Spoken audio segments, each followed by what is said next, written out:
Time's up, Admiral. Here it comes.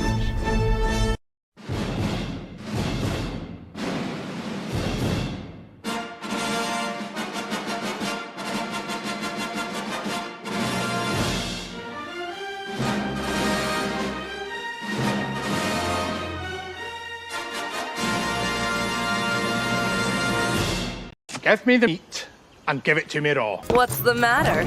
Take yourself a great big bite of meat. Taste the pleasure of the highest quality pork around.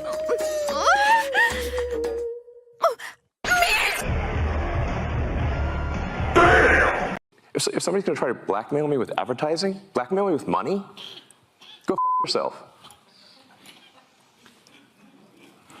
But go f yourself. Is that clear? I hope it is. Hey, Bob.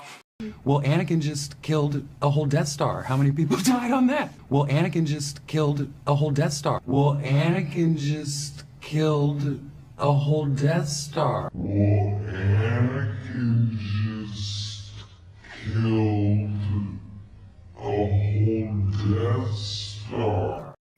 But we're told that we don't like any of this because we're misogynists. We just don't like this stuff because we're women. And the only reason we're unhappy about the Rey movie coming out, because, guys, did you hear the Rey movie was canceled and uncanceled? Did you hear that? Dre, you heard that too, right? I did hear it. Wait, I did hear it. What did I do? You said because we're women. We hate it because we're women. Okay. I said it. All right. Yeah, I see. Now Ariel just arrived, and she's going to make sure that I remember that. Yes, we didn't want it to come out like this, but Adam is in fact trans. He's coming out of the closet. Him and Dermy are in a relationship. It's time. It's still there. It's still there. I didn't say that. We want to enjoy what we're looking at. We don't want sores and fat whores. Liar! No. Let me be as clear as I can. Ain't no colors in Scandinavia. Game over, man. It's game over. Trey, what the hell are you wearing? I'm back, baby. Back from Arab. It's Arab Dreezy in the house. That's what we're doing now. This is what we do. Okay. Arab Dreezy is here. I'll allow it for now, I guess. Until it don't get too hot. I'm gonna take this. Hey, it's hot around here, man. It's hot. It's hot. I'm supposed to be 100 today. I'm surprised it isn't. Anyway, welcome everybody to the round table where we bring you our unique views on things. We hope you enjoy it. We've got a bunch of stuff to talk about today. Hit that like button, subscribe to the links in the description below, and let's say hi. Hi, Jed. Hi, Jed. How are you? Oh, I'm doing great. A lot of weird stuff with Saturday Night Drive-In last night. Afterwards, the copyright stuff on music that we played a million times before. Yeah, so weird. Woke up to that surprise this morning, but I'm doing great. Rewatching Dexter for the first time in a long time. Absolutely loving it. So I'm excited to be here. Lots of great news to tear apart. And surprisingly, we've got to say we're wrong. I thought we never say we were wrong, Adam. I thought that's something completely out of our mere capability. I know. We're going to say we're wrong for a second time. When we said we were wrong about something and we admitted it and we made another prediction on top of that, and now we have to say our secondary prediction was wrong on top of that. It sounds convoluted, but you'll understand in a couple of minutes. But yeah, so weirdest thing, the little outro ditty I put when we're all saying goodnight and we're all admiring Tifa looking at the moon and in Nibelheim. That got claimed last night for some weird reason. At the end of the show, on both of our channels. Yeah, unfortunately, we can mute it. The mute option is there, and it'll go away, and it'll make it monetize again. But that's weird. I've been doing that for over a year now, at least a year. And it comes from a song, like the last few seconds of a song, but it's not even part of the song. It's just like a strange little ditty that I find peaceful. And I thought, hey, it'll fit perfectly for 10 seconds of outro, so I can make sure I shut the goddamn camera off, and we're not sitting there going like this. Waiting to see if we're done. No. So that's weird. It's very weird. So we'll see. We'll see if it happens again today. Hasn't happened on anything else at all. I mean, I streamed the beginning of the week and it didn't happen. We'll see what happens. So, back from Dubai. I wish you did come through last week. You were in the chat. You were there last week to provide exactly what I needed. But Dre, we're happy to have you back safe and in one piece. How was your trip? Oh, the trip was actually pretty decent. Most of it was for the missus. But I actually got a day for myself where I didn't have to drive around. We had somebody pick us up, take us to the desert, rode ATVs, did sandboarding, rode camels and stuff, like all types of very. Did you punch a camel? I did not punch a camel. They are very big. They are very big animals, Adam. They are big animals. I petted one, and I fed a baby. They are huge. I'm glad you're here. I'm glad to have you back. We got something that you are particularly interested on harping on for today. A little movie, budget released. It's where you got a black man pretending to be Captain America. Yeah, so we got that, and it's part of our first story. It's the other side of the coin to what we're going to admit we were wrong about. But Dragon Lady, you're never wrong. How are you? You're never wrong. I'm doing all right. It's good to be back after a couple of weeks. Yeah, just that really. Okay. Anyway, it's fine. It's fine. We're happy to have you back too. Welcome to the chat. We love you guys. Happy to see you guys here as always. Hail to La Goddess Legionist, one of my mods here to keep the peace, be a troll, and make me feel bad about myself. Hail to Hammy. Welcome to the stream. Going on down. Who else is here? Hail, good sir, Algrim the Strong, as always. Also one of my mods. Hail, huzzah to son of Joxer. And anybody else not watching and chatting, you guys are still rolling in. That's fine. We hope you guys have had a good Sunday, and we hope you enjoy the rest of the show. Hit that like buttons. I think we got a fun one today. We are, of course, going to roast the Acolyte because that episode 5, those lightsaber duels, the best live action lightsaber Star Wars duels ever. They got to market it somehow. Even if you haven't seen the episode, we've all seen the clips at this point. You've all seen the clips. I even took a section out of my review, as I'm wanting to do these days, to show you how bad it was. We're going to get to that. And in general, the Acolyte episode 5 is just a disaster. And the stands are pretending it's the greatest thing ever. The shills are pushing back on toxicity. The weird thing. It's all the toxicity argument is back again. We're the fans. We're the worst thing ever. And at the same time, there is not rumors, I want to say, but there is actual coverage that no season 2 yet. They have not even a whisper. And Leslie Headland makes excuses for why there's no season 2, yet explains why her season 1 doesn't need a season 2, but kind of still wants season. It's weird. She's retarded. Then let's see. We're going to talk House of the Dragon season 2. Not so much a review, but a discussion surrounding it, because we have to make the comment that something can be good yet have flaws. Yes, it can be enjoyable, but still be produced in a way that they should know better. But we'll get to that. And let's see. We got a little Harry Potter TV series news.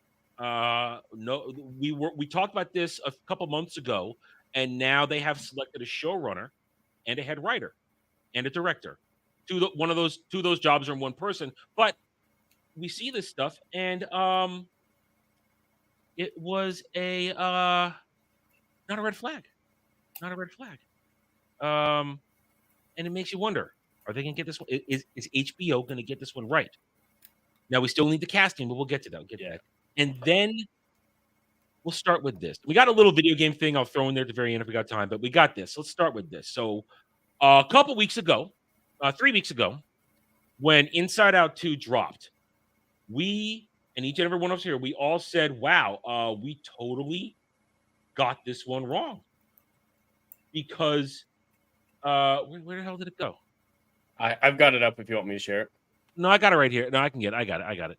Just bring it back up. I must have. Oh no, there it is. There. You're doing great today, Adam. I know I am. No, I did have it. For some reason, it was hidden for some weird reason. I did have it. Anyway, so Inside Out 2, a couple weeks ago, 3 weeks ago, we said we were wrong. Mhm. We said, who's going to go see this? This franchise doesn't care because it had that massive opening weekend. And we said, okay, it's going to make its money back, but it's probably only going to top out around 700, maybe 800. Wow, we were flipping wrong. Crossed $1 billion today. In 3 weeks, it crossed $1 billion. Holy That is insane. crap. I didn't think many movies were capable of this anymore. Yeah, Even good movies aren't doing well at the box office anymore. This is just astounding. and it's an equal distribution basically from domestic and international. Here in Yeah. America, they're coming out to see this. So here we go. $1 billion. And it's Pixar, which is Disney. Let's be honest. Gotta say, this is a Disney product. They've made probably about, with a $200 million budget and plus marketing, they've made about probably between $300 and $500 million at this point. Now, They've is made that profit. enough to make up for all the profits lost? No, over the no, of last course year? not. The No, box no, No, of office? course not. No, but we have to acknowledge a win. Absolutely. This is a win. Absolutely. But Unadulterated win. This is But- impressive. But why is it a win? Because it's a family-friendly movie without indoctrination. Even though the weirdos have tried to make it one of their things, saying, "Oh my God, I know she wants to sniff those girls' panties." I mean, Yeah, that was weird. they've tried. Yeah, they try to inject the indoctrination into it. I haven't seen it, but from everyone who I know who has seen it, has said it's absolutely indoctrination free. It is just a kids movie. It's just a fun family film, and that actually is a good thing because Disney finally puts out an animated kids film that has no agenda in it whatsoever, and it does exceedingly well. Yes. It's not a complicated formula. No. So I'm Yeah. actually happy that it's succeeding like this because hopefully at least a few of the money men in Disney, specifically in Hollywood in general, can look at this and say, wow, the first film we do in a while that wasn't rife with left-wing politics does really well. Maybe we should put 2 and 2 together. I hope that 1 or 2 of those guys figure that out and put that together. But they're not. I mean, no, probably not. I mean, You have Trey, to. but You they're not going to, have Trey. to. They're not. They're not. They're not going to learn the lesson. Not at all. I don't Isn't think. this I the don't think they same are. thing that happened last year? Well, I guess late spring with Mario. Mario was a movie that was just fun for everyone. Fun family stuff, no agenda-driven foolishness. Everybody and a grandmama went to go see it, and it made cajillions of dollars. Yeah, 1.3. That's what you have to do. The same recipe that's been around for hundreds of years is what works. You make a film without the nonsense, and people will come. It's not hard. And I'm glad. I'm glad. Like granted, like when I saw this was announced, I just assumed there was going to be some far left cut your penis off nonsense. I was ready to put that in the barrel, but like my brother took his kids to see it, and he was like, "Hey, it was a lot of fun. It's great, and it was just fun stuff." I'm like, "Oh, that's great. I'm glad it was just fun stuff." And so now it looks like that word of mouth of it just being fun for the wait for it family is now just it's ranking in bank. What they have to like the money men and ladies, whoever's there, have to not understand, but have to implement the reality of the situation. The same thing that made money hundreds of years ago is what makes money now. Family fun. If you give me family fun, people are gonna come. It's simple. It's not hard to understand. And but you know what? You guys are probably right. And they're gonna be like, oh, this is an outlier. Now we're gonna get back to freak mess and see if people are gonna come. Like that's not how it works. Well, here's the thing. At least the way I look at it, they made this probably somewhat insulated from other stuff, and because it's a sequel, so they have to line it up with what came before, and they put it out there, and they get this done. But you look at what's coming down the line in Pixar, another Toy Story movie, Ugh. another this and that. They're beating these things to death, and I guarantee there's going to be an Inside Out 3 now. Oh, Because absolutely. this one is her going into high school, right? The main character. Yeah. I believe. Oh, I don't know the story. Neither do I. But I'm pretty sure it's her going to high school. Now they'll do a time skip and have her going into college. It's a pretty simple formula. I would not be surprised if they now in the next one try to inject agenda into it. College would be the time to do it. They're waiting for her to be an adult so that they can do weird shit to her. Yeah. Then they'll do it. I mean, so in 2 years from now, I wouldn't be surprised. Inside Out 3, and here's the thing though, it'll probably have another incredible opening like this one. Mm-hmm. But if the agenda's there, then watch it fall off a cliff. Yep. If I'm not saying it will. This is if. I'm just trying to make a sort of, I don't want to say prediction, but a what if. Yeah. Because it's a hypothetical. If they inject wokeness into it, if they inject politics into it, it will fail. But Jed, what do they do every time something is massively successful?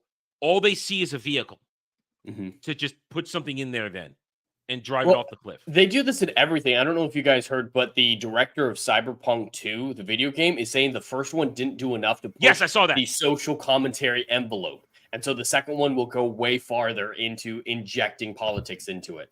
That's just what they do every time. Cyberpunk had its issues at launch, but it became a success, and it's very, very successful at this time.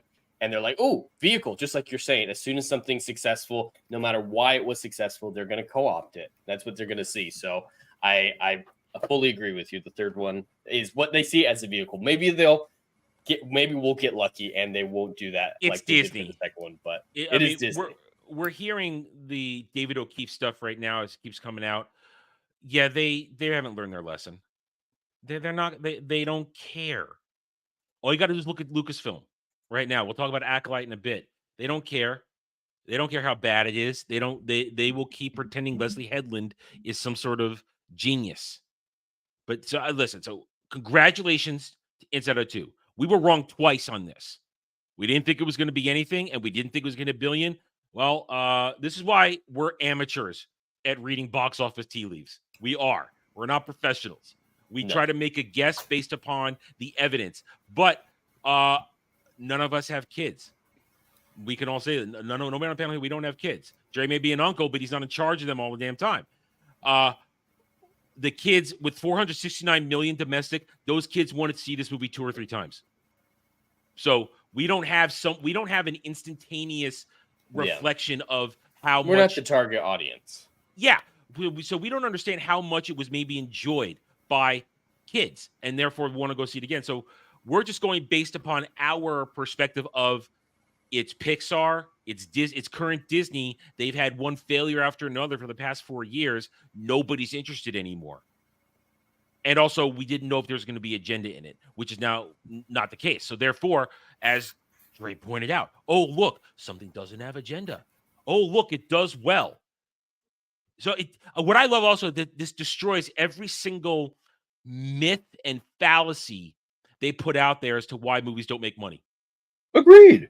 110%. And for the last 4 or 5 years, there's always been a new excuse. Like one excuse was COVID. Like, oh, nobody wants to come out because of COVID. That's why all the movies are bombing. But then Spider-Man comes out and makes gazillions. The not so secret agenda. Oh, everybody hates everything. Or, oh, now nobody wants to go to the movies because everybody's hateful. Not true. Then we have the market has changed. Nobody wants to go to the cinema anymore because everyone's used to just streaming, or they can just wait 2 weeks before the movie comes out. And then we have Jones like Godzilla -1 that break records and all that stuff. So every time you make an excuse, the answer is always the same: stop making garbage. Oh, and how much you want to bet this thing is not going to get an instantaneous Disney Plus release? Oh no. Not for one solitary second. No. There's going to be Blu-rays, sir. There's going to be Blu-rays and Ultra HDs. It'll be on Disney Plus eventually. But they're going to leave it in theaters for a while. Yeah, I mean, stuff like Wish, stuff like every other disaster has been out in the past year. Man, they shoved that thing onto Disney Plus and then pretended, oh, look, 14 million people watched it. Yeah, this thing ain't going near Disney Plus right now. Not for another 6 months, 4 to 6 months. I agree. Then it'll be there. But not it'll finish. It's probably this thing's going to be in here for another probably 2 months in theaters. They're going to squeak this out for the rest of the summer. Yeah, I agree. Oh, at least, yeah. Until What kids else go is back coming? to What school. else are they bringing out this summer? That's Deadpool. family. Well, not No, that's family not friendly. family. Family Yeah, friendly. nothing. Well, Nothing. This is it. if they leave it in for a while, Minions. it could Minions. Well, that's Illumination. Despicable That's Me boys. Illumination. So. But okay, I thought you were saying broad family. No, no, no. That's still the That's my bad. That's my bad. I should have been specific. Like Disney Disney, is they got releasing. nothing. They got nothing. Disney's got They got nothing. nothing. At this rate, if they leave it in for a while, it could probably cross 1.5. It's already. It's 3 gonna weeks. probably beat Mario. It's gonna beat Mario. I don't know if it's gonna hit 2, but I didn't think it was gonna hit 1. No. So who knows? No, what I I'm think saying. 2 is a But, bit of a stretch. I don't know if you saw it, Dre, but the week-to-week holdover from Look at that. That's a 34% God. drop from week 1 to 2. Yeah. That is insanely impressive. That's unreal. I mean, look at this. This thing still made. It hasn't. Its lowest dipped was 11 million, That's and then crazy. look at this weekend, just jumped another over 10 million to yesterday. I mean, damn, this thing is on fire. Total week to week, only 39% drop. That's insane. So The 50s is good. So if they're down in the 30s, that's So this is what I'm projecting, because like when I talk to my brother, what he did, he went to go see it by himself first. That's what he went to go do, to see if there's any freak mess in it, and then that didn't happen. So then he took his kids. So I am assuming that is a recipe that a lot of parents are doing these days. They're going to go see it, so that's automatic ticket sales, and then they're taking their children if it's actually appropriate.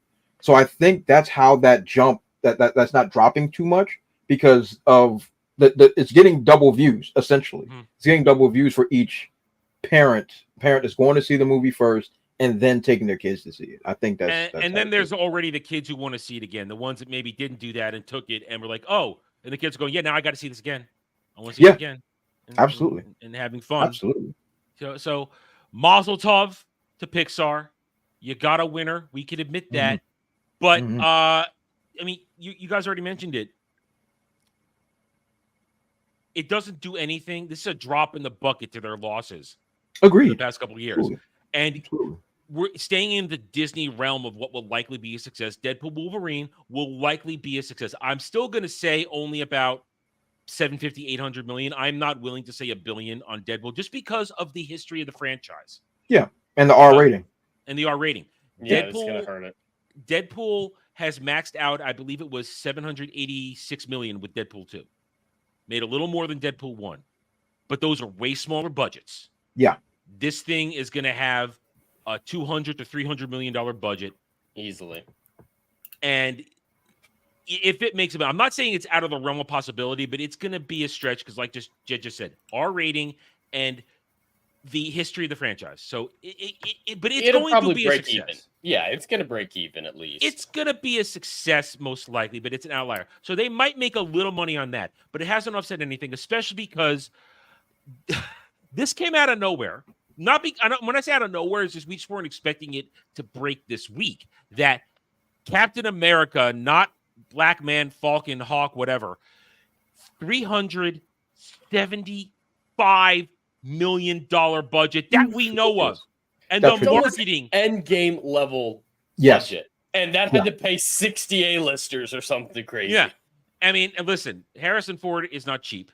We know this. No. He is one of the few remaining actual actors out there, and even then, he's kind of phoning it in now whenever he shows up. Unless it's TV. Apparently on the TV stuff he's doing, he isn't phoning it in, but that's TV, not as a stressful production as going in and doing the movie stuff. But either way, this movie has been reshot 3 times now, I believe. Maybe 2 or 3 times. Yeah, something like that. So when you add in this plus the marketing, this thing's going to be over $400 million. Great. Ridiculous. Great. All their gains from Pixar from Pixar's Inside Out 2 and Deadpool Wolverine, it's going to be wiped out by this single movie. Gone. Easily down the toilet.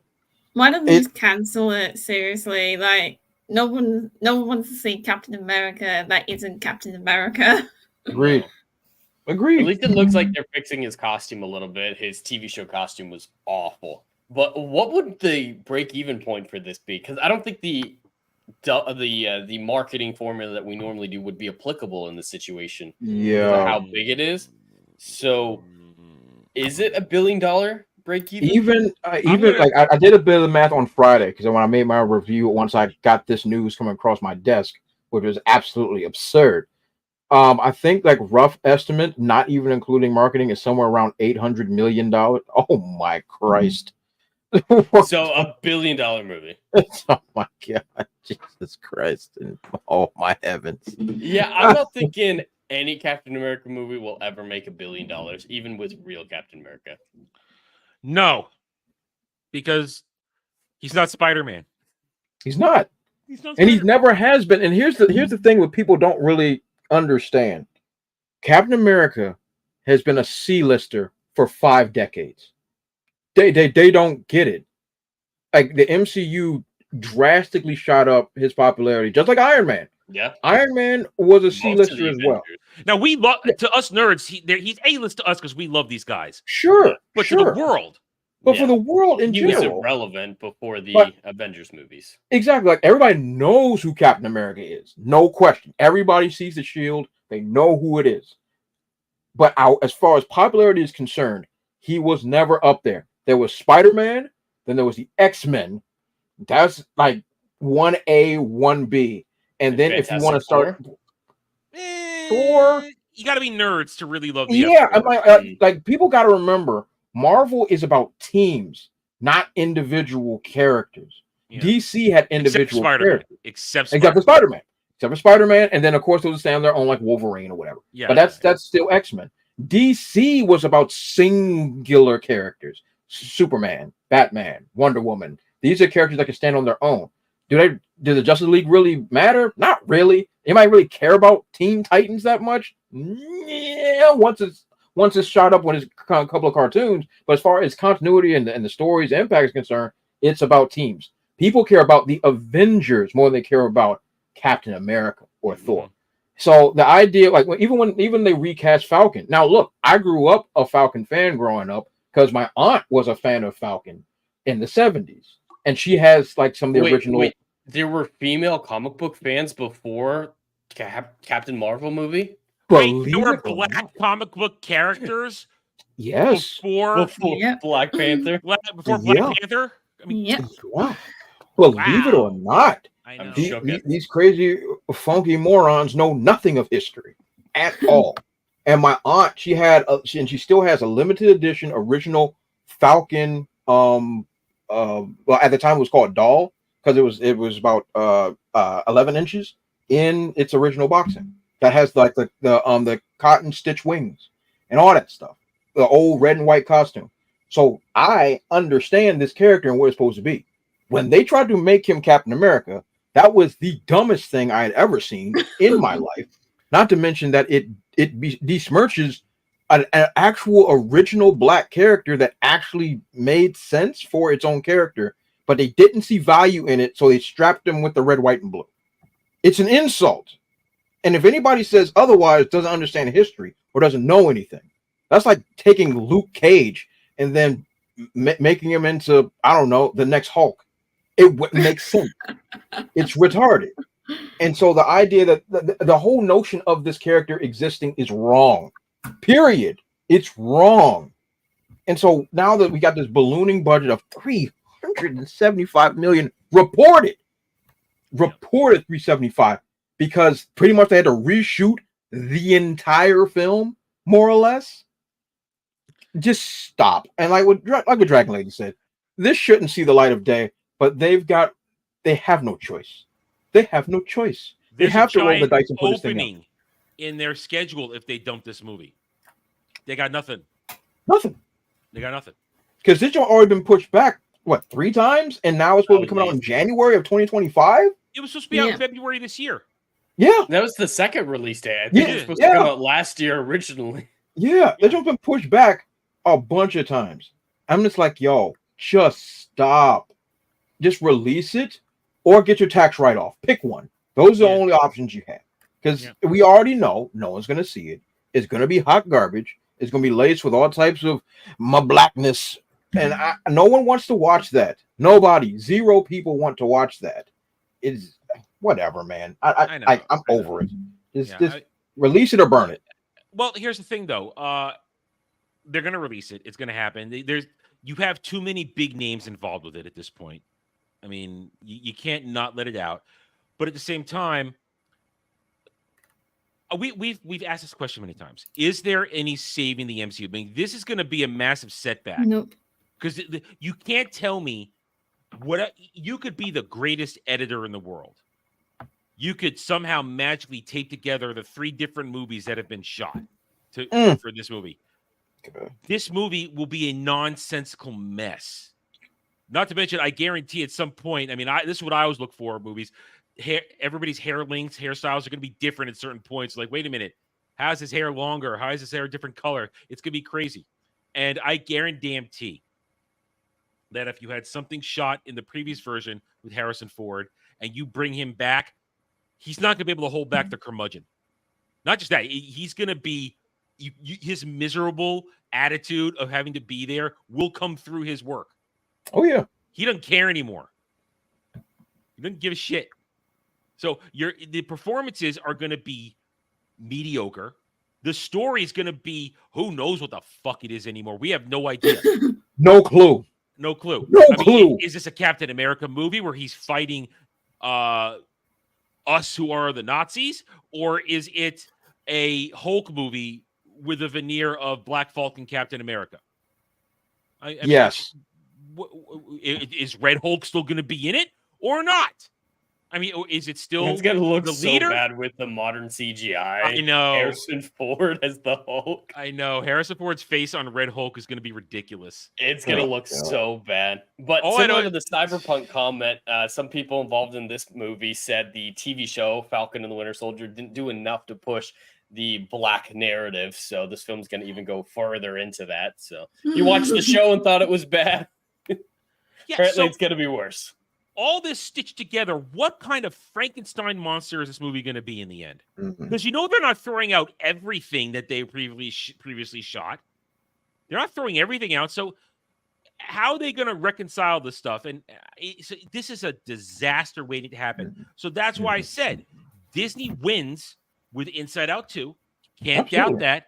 They're going to win somewhat with Deadpool and Wolverine. Because everybody see that clip that they showed, but with him about to fight Sabretooth? Yeah. Nope. Oh, yeah.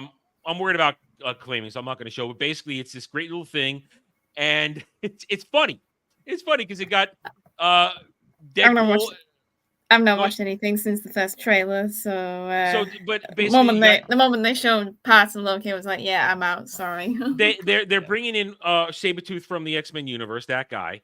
And he's facing off. He's actually speaking this time because he never spoke in the first movie. He didn't? No, he did speak in the first one. He said, all he just did was growl. I thought he said something. Okay. Yeah, scream. Well, he's actually speaking in this one, and Wolverine's ready to fight him, and he's about to charge, and Deadpool stops him because he's got Deadpool's katanas sticking out of him because it's right after, I guess, Deadpool and Wolverine had their fight. And Deadpool's trying to psych him up, and basically Wolverine just tells him to shut the F up, and Deadpool goes, "Oh, so violent," and he backs up. It's funny. Like, It's oh funny. my god.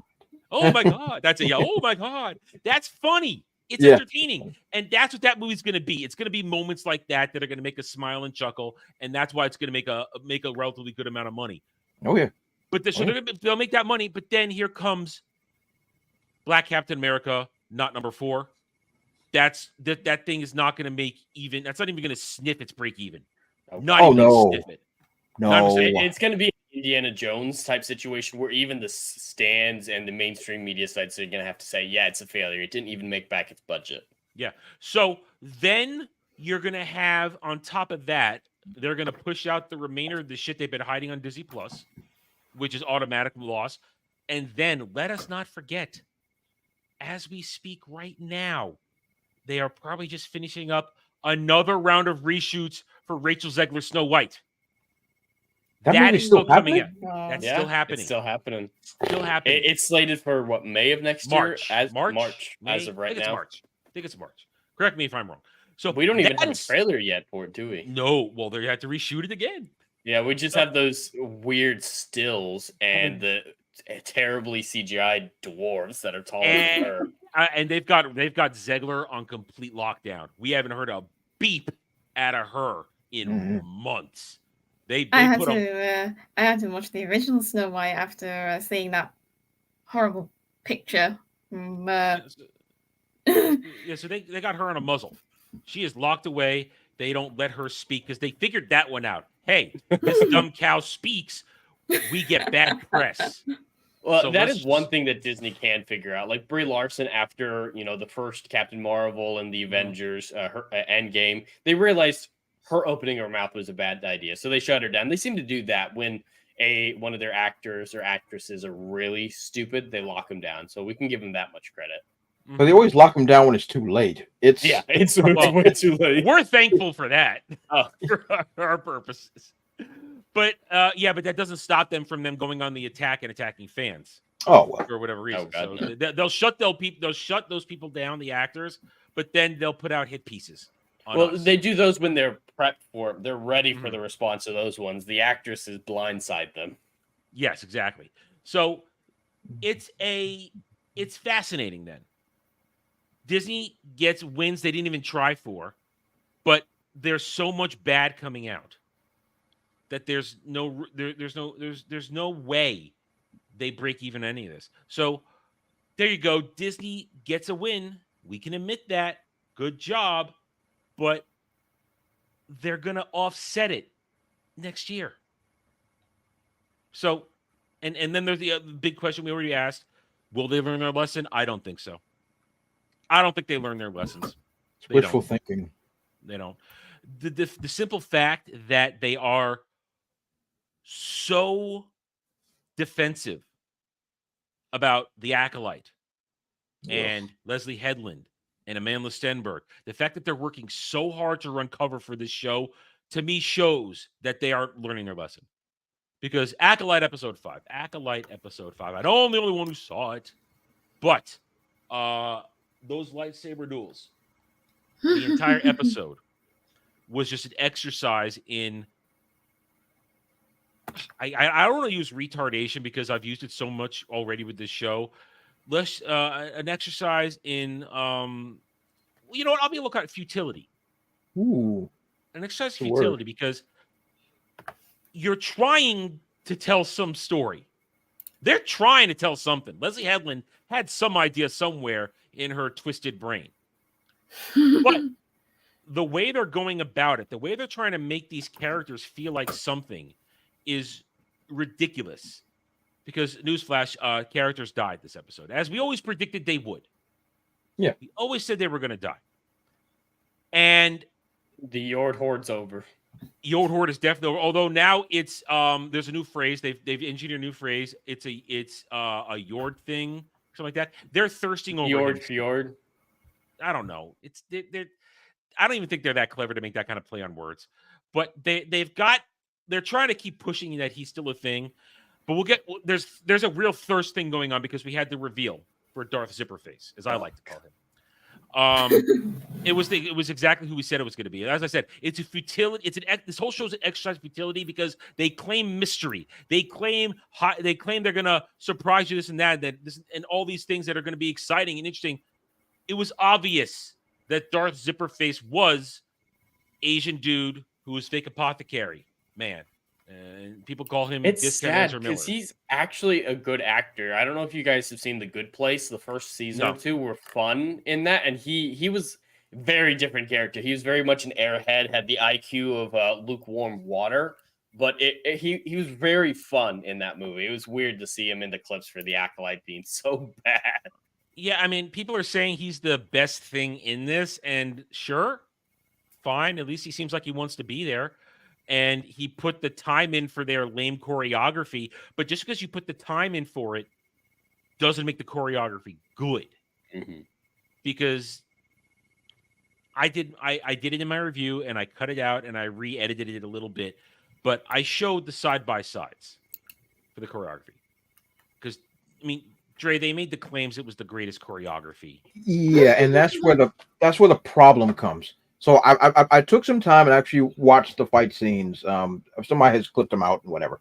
And I watched the fight scenes, and I can see that there was effort put forth into the choreography. they're literally just clashing sticks. They're not really trying to hit each other. But nonetheless, someone put forth the effort to try. And I saw Daphne Keene actually training for it. Like there was some, I gotta give credit where due. There was some effort put in to try to make something palatable as far as the choreography is concerned. Does it make any sense? No. Is they shoot it in the dark? Of course, because there's a lot of mistakes made and you need the shadows in order to cover it up. And not to mention they didn't have the budget to show everything. So it's just, where did the $180 million go? I don't know. But as far as making a claim like, oh, this is the best since Revenge of the Sith or Phantom Menace. No. Just like when you say these words, how do you not, have shame? How do you not have shame the moment you say these words? Those fights, not only did they have some of the greatest choreography ever seen on the American stage, period, but they were actually fighting for something. I don't know what these people are fighting for on this random rock. I don't know. I don't know. Truth, justice, in the scissoring way. I don't know. That's what I'm saying. Like, what's the point? Like for those of us that have been in combat sports and stuff to that nature, there has to be a reason for the confrontation. The reason why, I'm going to even go even deeper, the reason why Luke versus Vader is very poignant is because, I'll even take, I'm going to be even more generous. I'm going to take Return of the Jedi just for the sake of simplicity. The reason why their fight is so impactful, even though it doesn't have the greatest choreography in the world or whatever, is because the emotion that's been invested in what they're fighting for. Luke is fighting for his father's soul. Vader is conflicted. And throughout their fight, that is what's being put forward. The point isn't the fact that they're clashing blades. It's why they're doing it. I'm invested in who wins or who lives or who dies. This is just clashing of glow sticks. There's no meaning towards it. And it's frenetic. Yeah. They're flying all over the place, just swinging and twirling and doing retarded shit like this. With the headbutting and then it's ridiculous. So I have a problem with this. Now, I'm well aware that I cannot remember the medal off the top of my head. Cortosis. Okay, thank you. I know that medal does exist because that was the medal that was the canon anti-lightsaber before they started using the word Beskar. Right. But Dre, but here's the thing, and Jed was asking me about this before we got started. This, as you said, this comes from actual Star Wars lore, EU, and all that stuff, but it's so goddamn obscure. It appears in a comic book, and then somebody even said in one video game. I didn't know this shit. I had no idea this thing existed because it didn't actually make its way into full-on Star Wars usage because it's just this tiny little moment, I'm part of the 99% of the hardcore fan that doesn't know it. It takes a 1% guy like Ryan Kinnell, who knows more than I do in some areas, to know shit. And he even admitted that shit on FNT this week where he said, yeah, I'm the 1% that knows this shit. Nobody knows this. And it's like what we talked about last week with the Basil shit. It's Leslie Headland and her crew plucking something from obscurity to try and look like they're smart fans. Nope, that's not how that works. No. And not to mention, even it still doesn't work the way that they're showing that it works. Using your head. It's still bad strategy if nothing else. It doesn't matter. So I took some time to actually look at these scenes, and the helmet, and this is the part that I had no problem with the arm guard. That's perfect. I thought that was fine. The helmet is where we have my problem. Not only are you getting a concussion, let's just get that out the way. The concussion's in there. Then they proceeded to have Daphne Keene break the joint with the hilt. What? I almost what I just did. That really fell out my chair. She hit the helmet with her hilt? She does a triple pommel thrust. To knock it, to break and it. That broke it. Because you know what? It's actually, but here's the thing, because it's a brittle substance It's not it's not Beskar, Mandalorian Iron, which is nigh indestructible. In the actual canon, what you're talking about, the comic book and the video game that it showed up in, Lucas canon, did it behave like this where it turns off lightsabers, or is it like Beskar where it just it's like when it comes in contact, it cuts the blade from where it's at. So it's like the energy. Let's say the energy is like right here. It screws up the power flow of the kyber crystals. Yeah, once it comes through it. Does it just shorten the blade temporarily, or does Like, it actually just turn it off? It fizzles it, and you go, but you can get it right back. It's kind of like blowing on a candle. That's the best way I can kind of. I mean, they do it accurately. So the way it is depicted is true, but how they're using it is insane. Yeah, the helmet is just the helmet is ridiculous. I can understand that this is now once again. I try to be fair. Let's say, wait, hold on, Adam, hold on. Listen, I'm gonna try to be fair. Let's say someone was coming down with a stroke. This is called cinema. These people don't understand this. Coming down with a stroke, and so we as the audience might think like, oh, they might cut this fool's head off, and then when they come in contact with it, it shorts it out, and you have like an energy disbursement.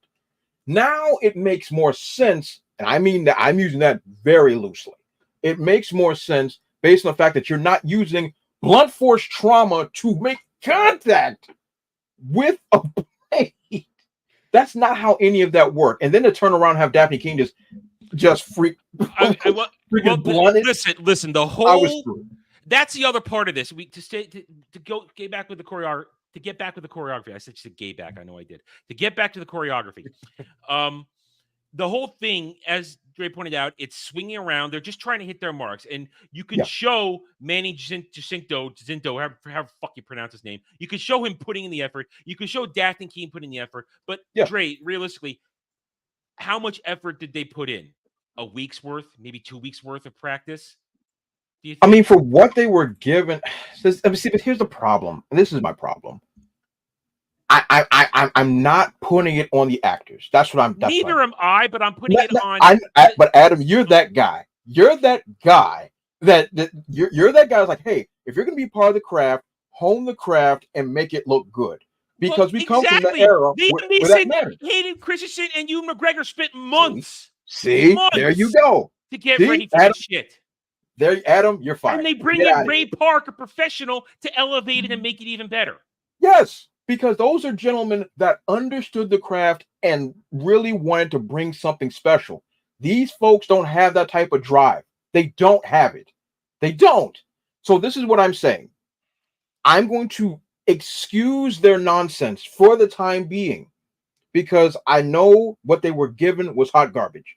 Because I watched the fight scenes and they are literally swinging at air every time. Well, here's the thing. I'm not blaming the actors. I'm blaming the people involved, putting them in this position. Agreed. And giving them, saying, oh, they went through so much training, but it's only a couple of weeks worth to do this simplistic choreography. And as Legata says right here, Shad has put out like an hour-plus video to watch it. He's putting out an hour-plus video where he's breaking all down. I mean, listen, I'm a fencer, so I can break it down. Like yesterday, Jed and I were talking about this in the Three Musketeers discussion.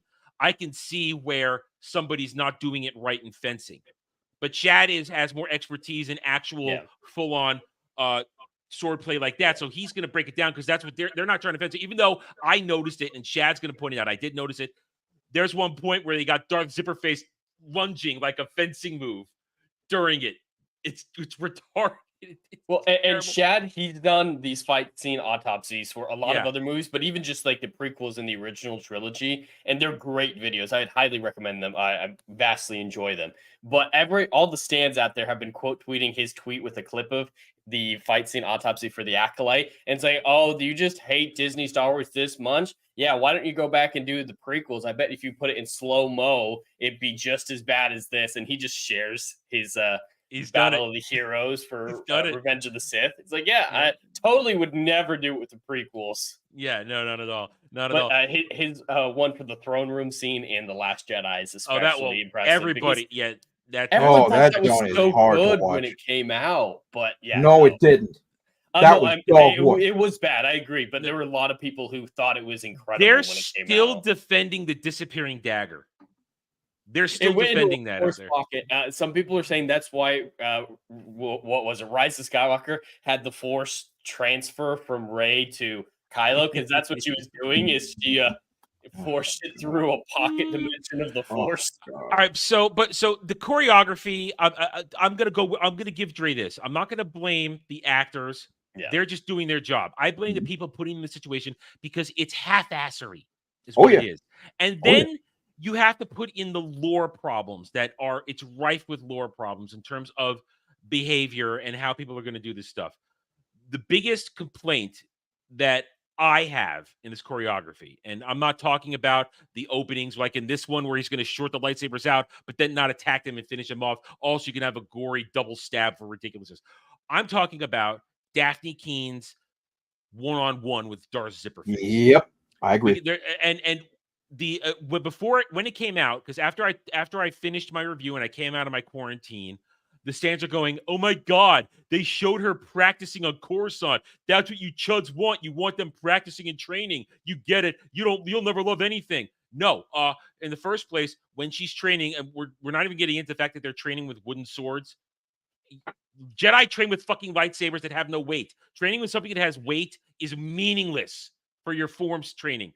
But let's take that out of the equation. What they're doing there, clearly they're training with a one-handed stance, a single saber stance, likely Form 3 Soresu, which was the final version of the perfect non-aggressive Jedi form, a perfect balance between offense and defense. That's Form 3, single saber. Suddenly, she's fighting Darth Zipperface, and in that retarded fucking moment, I mean, you've seen the moment where she's blocking and then having Kelnaka's lightsaber, and we'll get back to that in a second, brings up her own lightsaber, and suddenly they look back and forth, dun, dun, and you get this little music, like a hero moment. It's retarded. She smiles and flings into action dual wielding. Now, we all know I'm a dual wielding fanboy. I'm playing Final Fantasy 14 right now, the Viper class. I'm finally truly dual wielding swords. I am a happy little goddamn gamer right now. Viper is everything I hoped it would be. It's so much fun. So I will fanboy. I will stand for dual wielding forever. But if you're going to have somebody dual wield, you got to have the proper build up. Dual wielding in Star Wars is its own separate stance for Jedi and Sith, and they all use the same forms. There's no separate forms. It's Juyo. Form 7 has dual wielding capabilities. We never see her doing that. So suddenly, for her to go from using Soresu to being a master Juyo stance, and Juyo is the most aggressive stance one can use. It's not widely used. Only guys like Mace Windu used it. Palpatine, that's Palpatine's stance, is Juyo. And as Jed knows, I will, even though I hate it that it happens, when he's dual wield battling against Maul and Savage in Clone Wars, that's Juyo. That's Juyo right there. And Palpatine is owning them with it. That's how powerful that stance is. To have tiny little Daphne Keen dual wielding out of nowhere and standing toe to toe with this guy who wiped the floor with 5 other Jedi red shirts 5 minutes ago. Sorry, not believable, especially on top of everything. She's holding a lightsaber in one hand, built for a Wookiee. A Wookiee paw, 3 times the size of her tiny little Daphne Keen hand. You telling me she's holding that massive lightsaber in one hand? And yes, I'm avoiding making certain jokes here. You understand this isn't going to work.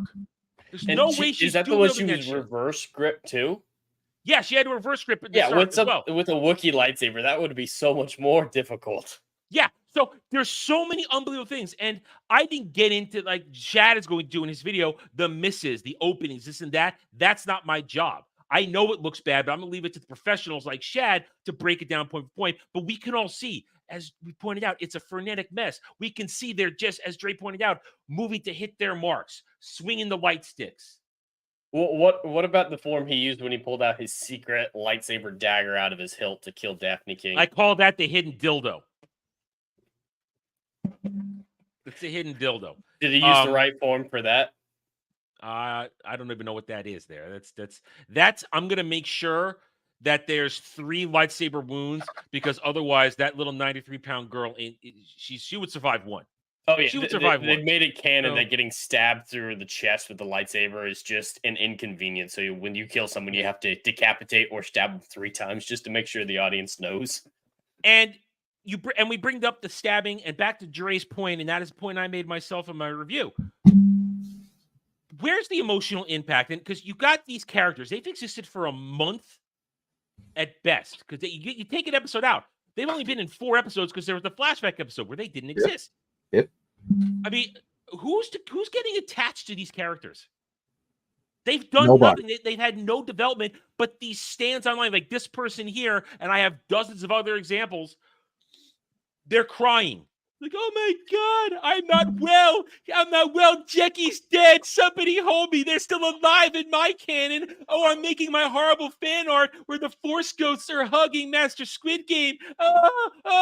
It's ridiculous that they're this attached to these characters. And as Dre rightly pointed out, this pales in comparison to emotional value of even just Qui-Gon Jinn dying. Yes, we only knew Qui-Gon Jinn for 2.5 hours, but first of all, Liam Neeson, great actor. He can make us connect with him.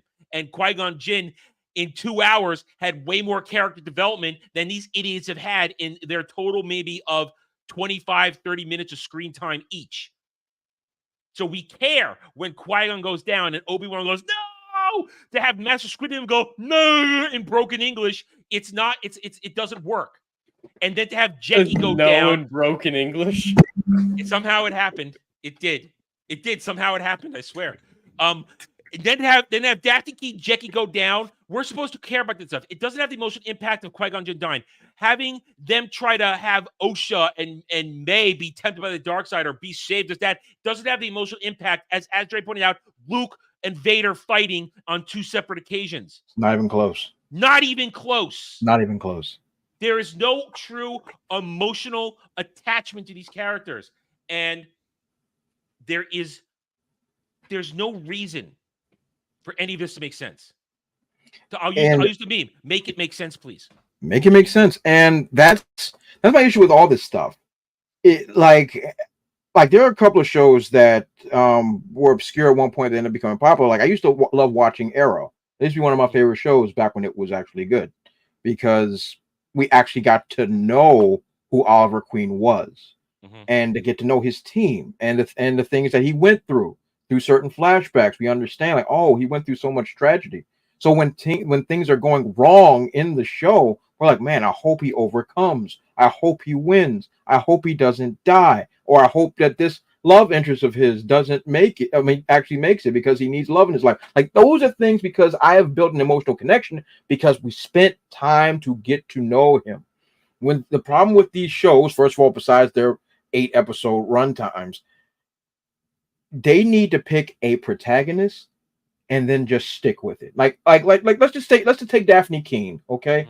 Let's just say she was the main character for the sake of simplicity. Let's say she was the main character and we're just watching her journey halfway through, and then she gets the 3-piece to the chest and neck. Now, just sitting there and be like, oh, snap, she's dead? Wow, we just spent 4 episodes with her and got to know her and talk about her dreams and aspirations and who she was as a person, what she wanted to accomplish as a Jedi. But no, you give us 4 or 5 characters that nobody has time to get to know. But Dre, one broad playing 2 people and she can't act. So I'm like, what's the point? But Dre, we had great lines from Daphne Keene telling us that it's not how we live, it's what we survive. What does that mean? Ask me. What? You know? That's one of the lines from episode 4, where her and Osha are having a real moment about all the trauma in life, and she basically says, we live because our experiences are not defined by how we live, but what we survive. That's the dialogue of this show. That doesn't even make sense. I know. And right after that, the stands, some of our favorites are running the memes of, it's just like what Rose Tico said. You can't fight hate with hate. You have to fight for love or what we love. That kind of bullshit. That's not what she said either. You know, I know, but I'm just putting it out there. They tried to make that the equivalent of the Rose Tico quote. So they compared bad dialogue with bad dialogue. Yes. Tremendous. Yeah. Well, that's the same thing. I'm going to support Disney Star Wars by using Disney Star Wars. Wait a minute. Didn't Rose Tico, wasn't Finn trying to sacrifice himself to save people, and then she ruined it and save people he loved? Yeah, it wasn't really an act of hate. It was like, hey, these people are gonna die. Let me save them. She stole his hero moment and then sexually assaulted him. That's right. That's exactly what happened. Yeah, you mentioned that last week, Adam. Yeah. In the background of the assault, we see the door to the rebel base getting blown apart. What was that about? It's like supposed to be some people we love moment. while thousands of people are about to be murdered. Yeah, so you understand this thing is a mess. It's an entire mess. The choreography, the storylines, Osha, I'm sorry, that's the evil sister of Malin Stenberg. She changes her whole purpose in 2 seconds. Like she has a face turn, a heel turn, face turn again, heel turn again for no reasons. These characters, as Dre said, their desires and designs have not truly been flushed out. They just go from scene to scene doing stuff.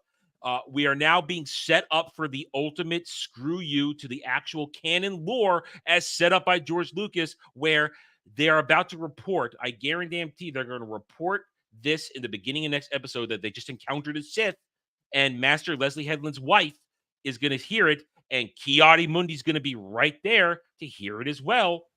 And that's going to set up the thing that he knew all along, and he's part of the cover-up, because this whole show's point is to tell us that Jedi are bad. Because even Darth Zipperface, when he reveals himself, he spends time saying, oh, look, your master's trying to kill me when I'm unarmed. Don't you want to know what his mask looks like when it comes off? All those kind of illusions that the Jedi have done bad things, that they murdered all the lesbian witches. 6 people? Well, it's a certain point of view, Dre. But he's a murderer. He committed murders. But so did the Jedi. At least that's what they're going to tell us. But he just committed murders in front. He just killed my friends and my colleagues. They attacked first, didn't they? He's a murderer. You can't apply real logic to this. This is Disney Star Wars in the stands. They're going to see what's going on. And at the same time, they're thirsting. I mean, they spent months yelling at us for looking at Eve from Stellar Blade or any other hot chick and something, going, you men, you nerds, all you care about is putting your dick in your hand and masturbating to things on screen. All these weirdos are now going over to this Manny Jacinto guy going, oh my God, I can fix him. I need him. Oh my God, I can't get out of my head with him, and thinking they're all talking about doing unspeakable things, as Dre would say to themselves, about this dude. It's all they're talking about now. That is that is the audience they've asked for. I even made a couple jokes, troll jokes, got blocked instantly. This is the audience. This is the audience that they've crafted. So it's a mess. It's all a mess. And here we are. They don't have a season 2 yet. Oh heck no. There's they don't no have a one season 2 yet. Like that foolishness. And Leslie Headland says that I have the wrong crap. It's the wrong these are the wrong articles. Well, there's another one here at Park Place where she's quoted as saying, I didn't expect to get a season 2, because when I write something, I just try to put everything I can into one season, because you shouldn't expect to get season 2s. And that's a good thing. Write something, try to make a good one thing to stand on its own. Problem is, especially 2 seconds in the later, current landscape of TV. Yeah. But 2 seconds later in her conversation with the Entertainment Weekly, she says, but I've made all these mysteries left open that we could still explore in season 2. Didn't you just say you put everything into this show to get a season 1 without any cliffhangers or untied knots, open threads? It's retarded. It's ridiculous. And we got 3 episodes left. Next episode is the fallout of this so-called greatest fight ever. Then I predict we're going to get a flashback episode, and then whatever the hell they're going to call the finale. I have no idea. And Right here, Manny Jacinto says right here. Let me see if this is it. Now we're going into completely different territory. Now it's a different world that we're going to introduce you to, and not just a new story, but new motivations for all the different characters. There are 3 characters left. 4 if you count Amanda Stenberg playing 2 different characters. Everybody's dead. And now you're with 3 episodes left, one of them being a flashback, you're gonna try and introduce a whole new set of story arcs? Jed, that's not how it works. No, especially with how short these episodes are. They're normal Disney Star Wars episode, right? Like They're doing it now. minutes. Now it's down to about 30 minutes, less than 30 minutes. And then with credits. So yeah, we're looking at about 25 minutes long with, you know, recap and whatnot. So yeah, that's not enough time to really develop anything worth telling. I'm definitely, I have trouble with brevity. That is one thing that I'm not a big fan of. I like to pad my stuff and have a lot of depth, but still 25 minutes is not enough to develop something for a finale. Yeah. So and Leslie Headland has said right here. She says in this one, you're not going to get Darth Zipperface background. You're not going to get his motivations. You're not going to get anything. Then why are we watching this? Wasn't this build? See, this is the part that boils my piss. This was billed as a Sith origin episode, a Sith series where you can see the Sith. We haven't seen any of that. You got 3 episodes left. Then you're not going to talk about his origin. This is all like. See, this is the problem with all of this. Outside of the fact that nobody knows how to write, that's not even questionable anymore. Yeah. We have years of proof to show that nobody can write. The fact of the matter is that these broads can't direct neither. Now, look, I'm not trying to make this a sexist thing. I'm not trying to make this, but women should not be doing stuff with male nerddom. They shouldn't. The proof is in the pudding. All right, it's there. Because they don't get it, they don't understand it, they don't want to follow it. Now, I'm not saying that there aren't lady nerds out there that know what they're talking about. I know some of them. But unfortunately, the overwhelming majority of them that are in power don't know what they're doing. They don't. They tried to make Star Wars into, what do they call it? Kill Bill and Frozen? Yes, that's not what Star Wars is. Yeah. At all. At all. You know what both those things are? Female-led movies that have 2 completely different stories. You cannot combine them, but you think that sounds cool because those 2 things that have girls in them that sounds like fun. That doesn't work. This isn't Star Wars. And not at all. Look, I know we've made the line of demarcation of Disney, Star Wars, and Star Wars as it should be. But not, and like once again, I'm not trying to put out this way. But the reality of the situation is these ladies don't know what they're doing. Period. Well, it's not debatable. Neither does he. Dave Filoni don't know what he's doing either. Dave Filoni, look, like nobody, like Adam, I've been on several, being a huge defender of Dave Filoni. Huge defender. That is out the window now. That is out the window. I still like it. Stop smiling, you useless bastard. I still like Clone Wars. I still enjoy Clone Wars. But Dave Filoni has drank the Kool-Aid. He's drank the Kool-Aid. And out of everybody, he should know better. Not because he's a dude, but he studied right under George's feet. That is why. He studied how to betray him. That's what he did. And then I don't, once again, I don't know the power dynamic of what's going on over there. I already know that Kathleen Kennedy's pulling all the strings and all that stuff. But if he's just kowtowing to what these cows are telling him to do, he needs to go down with the ship too. I'm in the camp. He knows exactly what he's doing because what they gave him all the power to change and make it his and not George. He always wanted to make it his own version of Star Wars. That's why Ahsoka is the center of everything.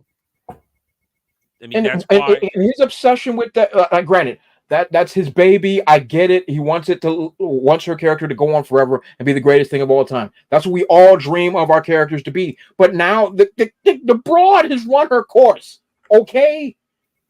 In her foolishness, this girl's about to go into another freaking era of Star Wars and still be around. Kill her. Please. Jed and I have talked about this back. Kill your darling. Kill it. More ways than one. You gotta kill her. You got to. I really love the ending of season 7 of the Clone Wars, but she should have died. She should have. She should not have been alive by at least New Hope. At least New Hope, she should have been gone. And this is my thing. And look, like I've given that man a lot of leash over the years, a lot of leash. Now, in the original end of the Clone Wars that was ended when she walks away from the Jedi, I was able to rationalize within myself, like, oh, okay, maybe she still lives after Order 66 because she's not a Jedi anymore. So therefore, she will not be hunted. That is the conclusion I made for myself. When they went and brought the broad back to lead the 501st Battalion, I'm like, wait a minute, Moses. Let's pause. They brought her back into the Jedi Order. Brought it back, and she was there during Order 66 and lived. Because she's so amazeballs. What are we doing? Like when she was introduced in Rebels, I can still rationalize, like, okay, she wasn't around during Order 66, they didn't get her, and now she's Fulcrum. Fine. But then she was going to be killed off by Vader. Nice.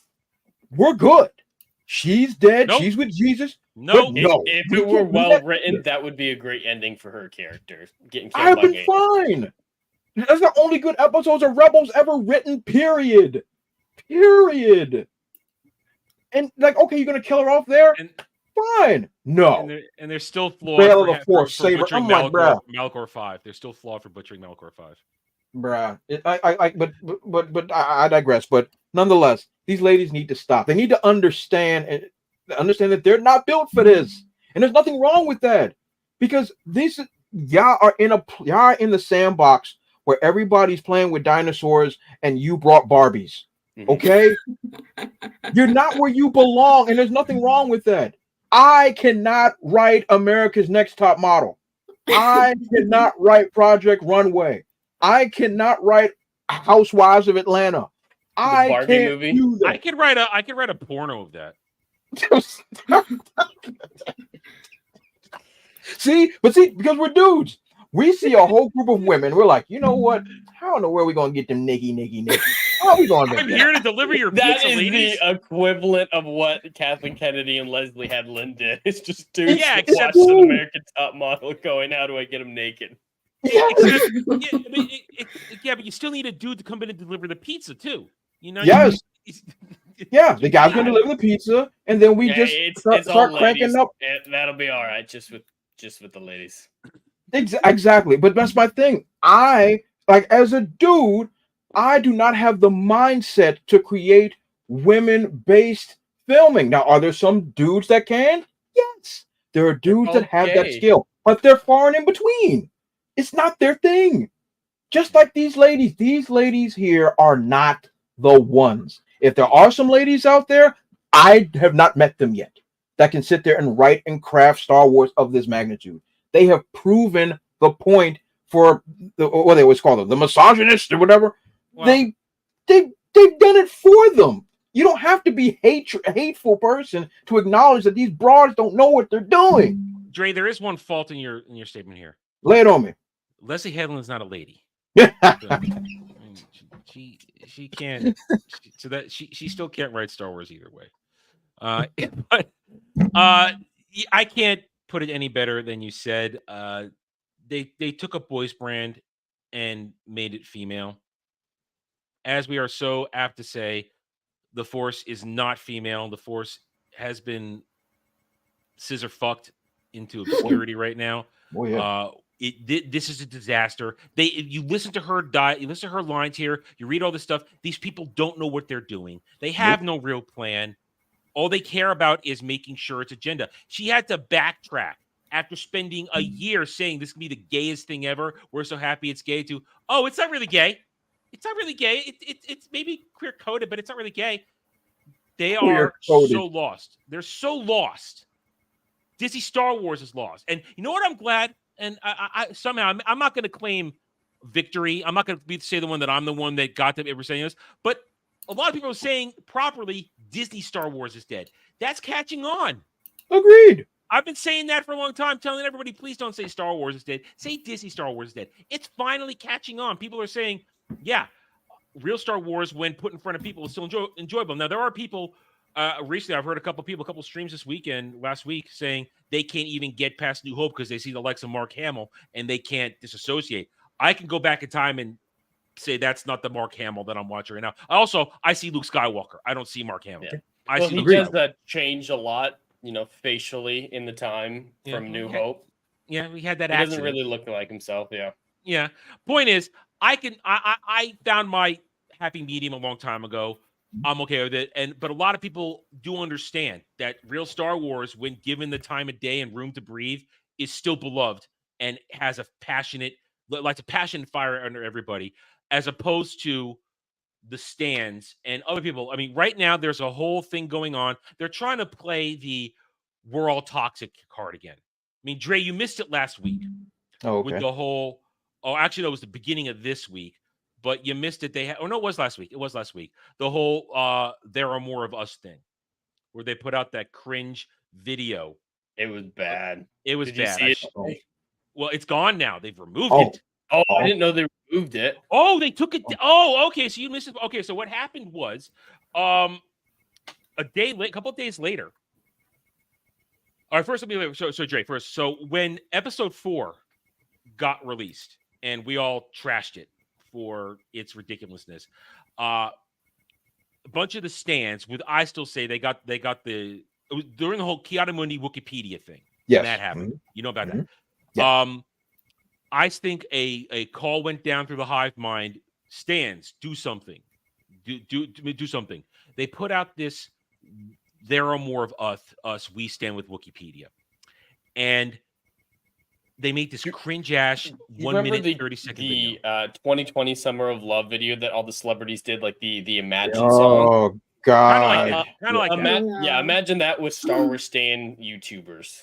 Oh, yeah, it had some. It was in the vein of that. So they got some of the dumbest reactors, like that glasses chick that went after Mauler, and the ones who released. Oh, that one, a few other ones there, but in particular, they had one who just was an image, who I've been blocked by. A couple weeks prior, I managed to get the block by when I called them out for, and I say that because we'll get to that in a second, for pushing fake narratives and being a fake fan.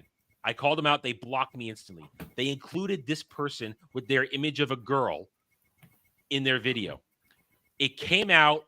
Two things happened simultaneously. One, their own base came after them for not having enough people of color in it, enough women of color. So they started to get shaky kneed on that. But then it came out right away. This individual, Ash Rendar, was not a girl and was catfishing people and pretending to be something else than what they actually were. It came out, and oh man, they yeeted it. Woo! They yeeted that fast because that blew up in their faces. This. Yeah, it came out so quickly. Another one, and what I loved it because one, again, I called them out. I called this person out and got blocked. It means, dude, I am batting 1,000 on spotting these fake fans. Batting 1,000. And what I love there is that for even a fake of a fake fan to get in there, all I got to do is promote the bullshit, promote the agenda, and the stands welcome them with open arms and think, "Oh, you're one of us. Welcome in." And it blew up in their face. So that thing happened last week. And after that, and from that, they did this whole reintroduce yourself to Star Wars Twitter, everybody, and all the stands reintroduced themselves, were circle jerking. It was disgusting. It was horrible. It was just ridiculous. And they're pushing their fake positivity. And now it's turned around to, let me see, I think I have a quote. I think I saved one right here where they are talking about we're so happy that we're not getting brought down by all the toxic nerds. It's so hard because of all the negativity. We're so great supporting each other. So they're bringing back the whole we're all toxic bullshit. Yeah, of course. And they're trying to push it again. And I have to show this. This isn't what I intended, but I'm going to show this because this is sad to me. Because we know that the High Republic is a failure. And if you have somebody that does this, I mean, listen, I know you guys got tattoos. If you don't get to, that's fine. But this is sad. That's just sad. for High light Republic. and life. High Republic. Oh, big. Are these people really that stupid? Well, look, and this is my thing. This is where I stand on this nonsense. I think everyone should be able to be a fan of whatever they like. That's what I believe. However, just because you're a fan of it doesn't make it good. Exactly. And that's the difference. They fail to understand that just because they're a fan of it, it doesn't make it good, and it doesn't make it right for them to get so angry when we criticize it, because that's the difference. They can't handle direct criticism. Suddenly, we're toxic, we're evil, we're ruining their good time because we're accurately roasting something for being bad. Yeah. And that's the problem. And this is just an example of the shit they're doing now. We're here to spread positivity. We're here to do this. And no, you're just being stupid. And you can do what you want, but don't call us toxic. And that whole thing, and of course, Dre, you saw the Amanda Stenberg thing where she did. And that we get called bigots and racists for saying that what she did was cringe when she literally called millions of people racists and bigots. This is my problem. I got two problems with what the half-breed did. This is one thing I have. Thank you. Is the idea that I believe the caption was empowered, wasn't it? That was the thing. Something like empowered. Yeah. Empowered, and she was empowered by putting her crotch in my face. That was the first thing I see, is you gyrating your crotch in my face and telling me that you're empowered by doing so. Now, look, I'm from the inner city. When you put crotches in my face, that only means one thing. All right. So I don't know if she's telling me she DTF or something else. Because the idea, and then she went on about talking about haters and oppression, white folks, and you a half breed, and I got no. I have a very big problem when the half and halves are coming out here talking about how they're not something other than black. That bothers me dramatically. Because your parent, whichever one it is, whichever one's the white one. Dad, it's the dad. Yes, I thought it was the father. Very Your rich white Jew, one. by the way. Very rich Jew. Oh, of course. Stanberg, come on. So, I have a serious problem with the fact you get up there and talk bad about your heritage. And let me be clear. Let me lay a little history on some folks in the chat. This might be controversial because you might not know your history. Historically, is who your daddy is. Okay? That's how that works. That is how succession has worked throughout all of history. It is who your daddy is. That's why they always look for, like, when a king is trying to have a son, because that's how succession works. She's a white Jew lady that's half black. Okay? That's it. But Dre, she gave herself a fro. I don't give a toss. I've seen plenty of Jews with fros. That's not new to me. The curly fro. I grew up with Jews it's a with real fros. thing. It's a real Okay. thing. Yes, the Jew fro was very real when I was growing up. Yes, Okay? I can attest to that. It's real. And so that bothers me because it's like, oh, I'm colored. Shut up. You're a boy. Yo, stop. I am so clipping that. I'm so Oh yeah. Just stop the madness. Because like let's say because me, I come from a very, very, very, very black family. But if I go back far enough since slavery, there's definitely going to be some type of Anglo-Saxon in there somewhere. But that is deep, deep, deep history. If my daddy was a white man, the last thing I'm going to get up there and say is, white folks need to step their game up. What are you talking about? Your family is white. What are we doing? And she's lived a life of privilege her entire life. In Hollywood, or she was a kid 4-year-old, star, right? Yeah. 4-year-old. Modeling. She was in the Hunger Games. Yep. Yeah, I never watched that, so I but still, see, that's what I'm saying. You grew up with a life of privilege, white Jew daddy, and you're gonna sit there and tell me that somehow I'm wrong, or essentially y'all is wrong because y'all happen to be more white than she is? So therefore your opinions don't mean anything? I can't co-sign on any of that crap. It's just mind-blowing, but that's the disaster of all of this. And it all comes together in just a nice little box, a package of Disney, Star Wars, Disney in general. Do as we say, don't do as we do. And it's going to fall apart. In another couple of weeks, we'll get those Nielsen ratings. We'll be able to put numbers to this disaster. We got 3 weeks left of this garbage, and I'm gonna monetize it as much as I can. Watch my reviews, watch my clips, watch my coverage. Come back and watch us break it down. We're listen. You can call it a grift. I call it me defending real Star Wars from this bullshit. That's what I call it. And we're gonna have fun with it. And as I said before, it can't hurt me. It doesn't hurt me because it's not Star Wars. Anyway, but so we have this case. We see now Disney Star Wars The Acolyte is a pure example of something that is a failure. They have no real audience. It looks bad. The production value, the acting, the writing, it is all terrible. And you have a good example out there at the same time right now of something that all those things.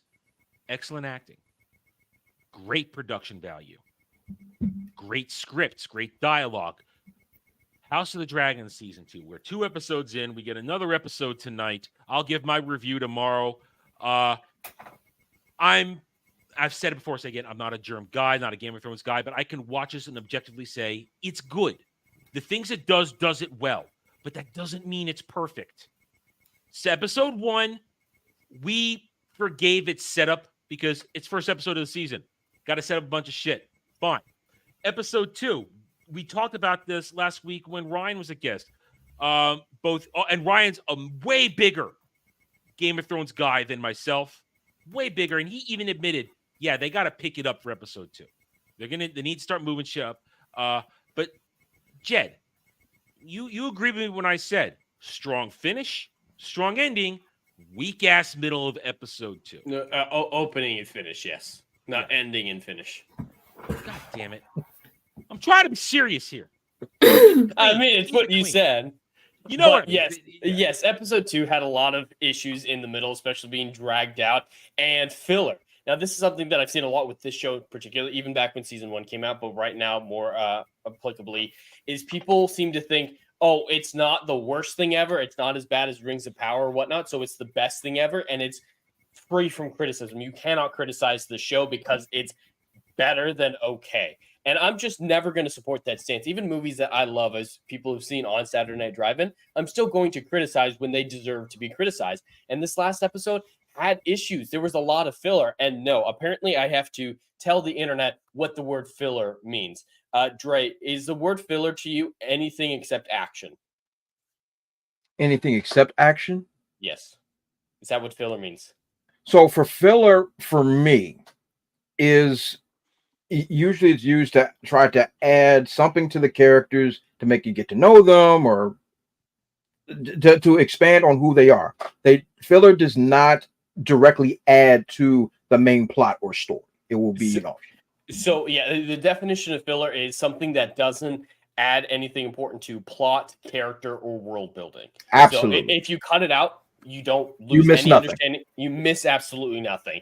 And so some people were under the impression that when I and people like me, like Rachel, said that there was a lot of filler in this episode, that apparently meant, oh, there wasn't enough action for you.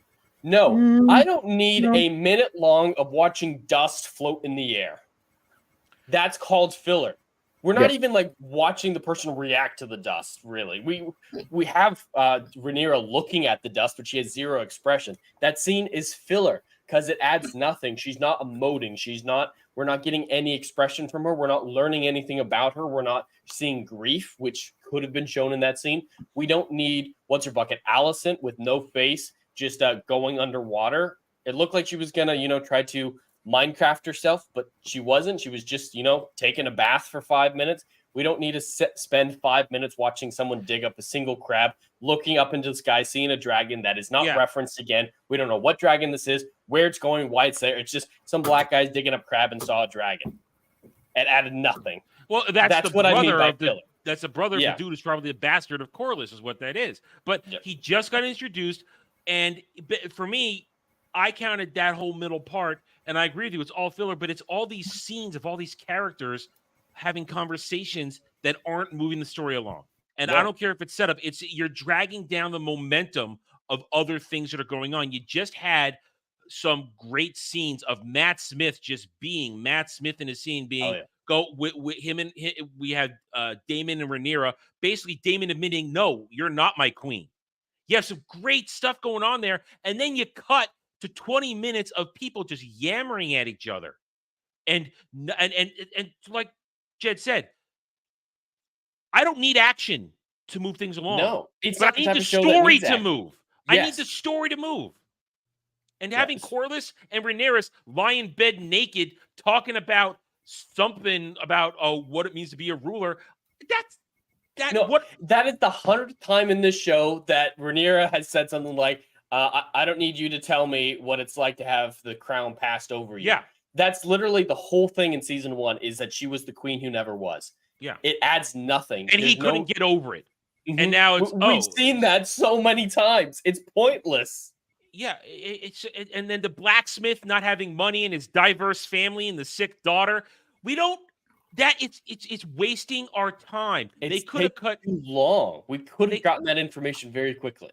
You could have cut 15 to 20 minutes out of this episode to make it really tight with the shit It would that have been matters. a good episode then. Yeah, with the stuff that matters, because everything surrounding the fallout of Blood and Cheese, as I know it's now properly called, the fallout of that, that's all great. Watching the two brothers fight and kill each other, or one kills and the other one then offs himself because he can't handle both failing his queen and killing his brother.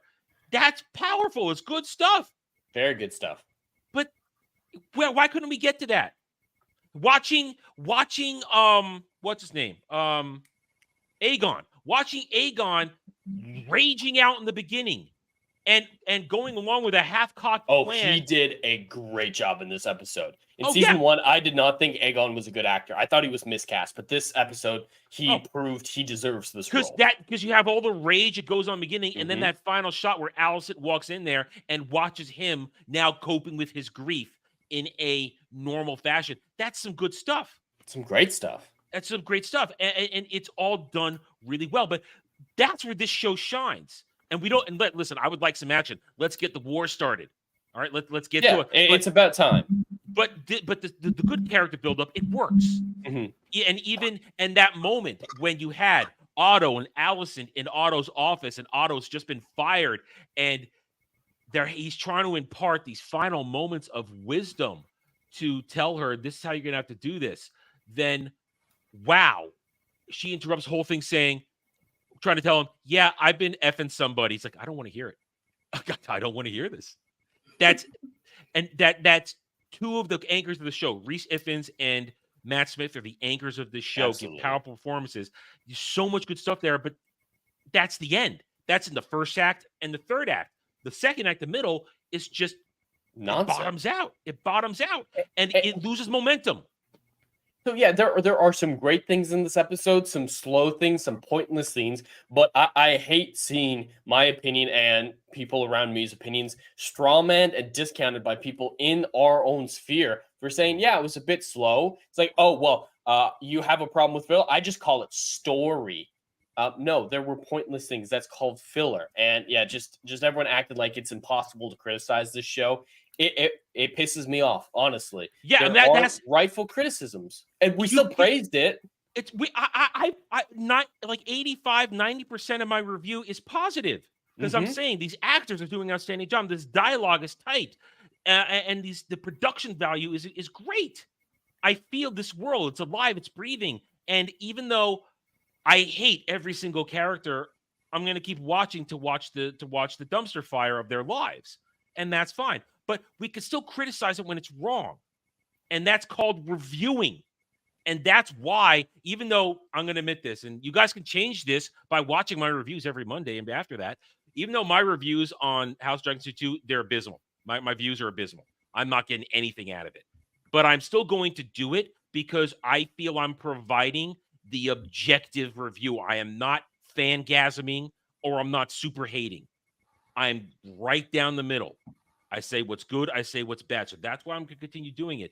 And I'm watching this whole situation, House of the Dragon, and there are weirdos out there. That dude who plays Christian Cole, the weirdness surrounding him, not him, so but the people. sad. The people. This is the people who are obsessing over House of the Dragon at that level are the same as the DC Star Wars stands. They fail to separate actor from character. It's Kristen exactly Cole, what happened with Adam Driver's wife when everyone wanted him to actually get with Daisy Ridley in real life. It's the same side of psychotic stuff. So yeah, Dre, for your reference, in season 1, there was this character who was, all the women loved him. He was a hot guy, very charming, very nice. And then a woman he was in love with backstabbed him, and he slowly got darker and darker across the series. And now he's kind of an uber bitch. He's an ass. He is a dark character now. And he did some fucked up stuff in this latest episode. And these crazy people have gone after him, giving him death threats for the content of the show. They're going after the actor for the content of the show and saying, man, I wish you would, Minecraft yourself. Oh, you don't deserve to live. I can't believe I used to like you as a human being. Like some really heinous stuff. They show gifs of the kind of people where you lunge at somebody. Every time I see Kristen Cole on screen, I gotta jump in. He's like, dude, it's character. Yeah, so it's the guy's fault. He did a great job. If you're this mad at the character, so he did his job right.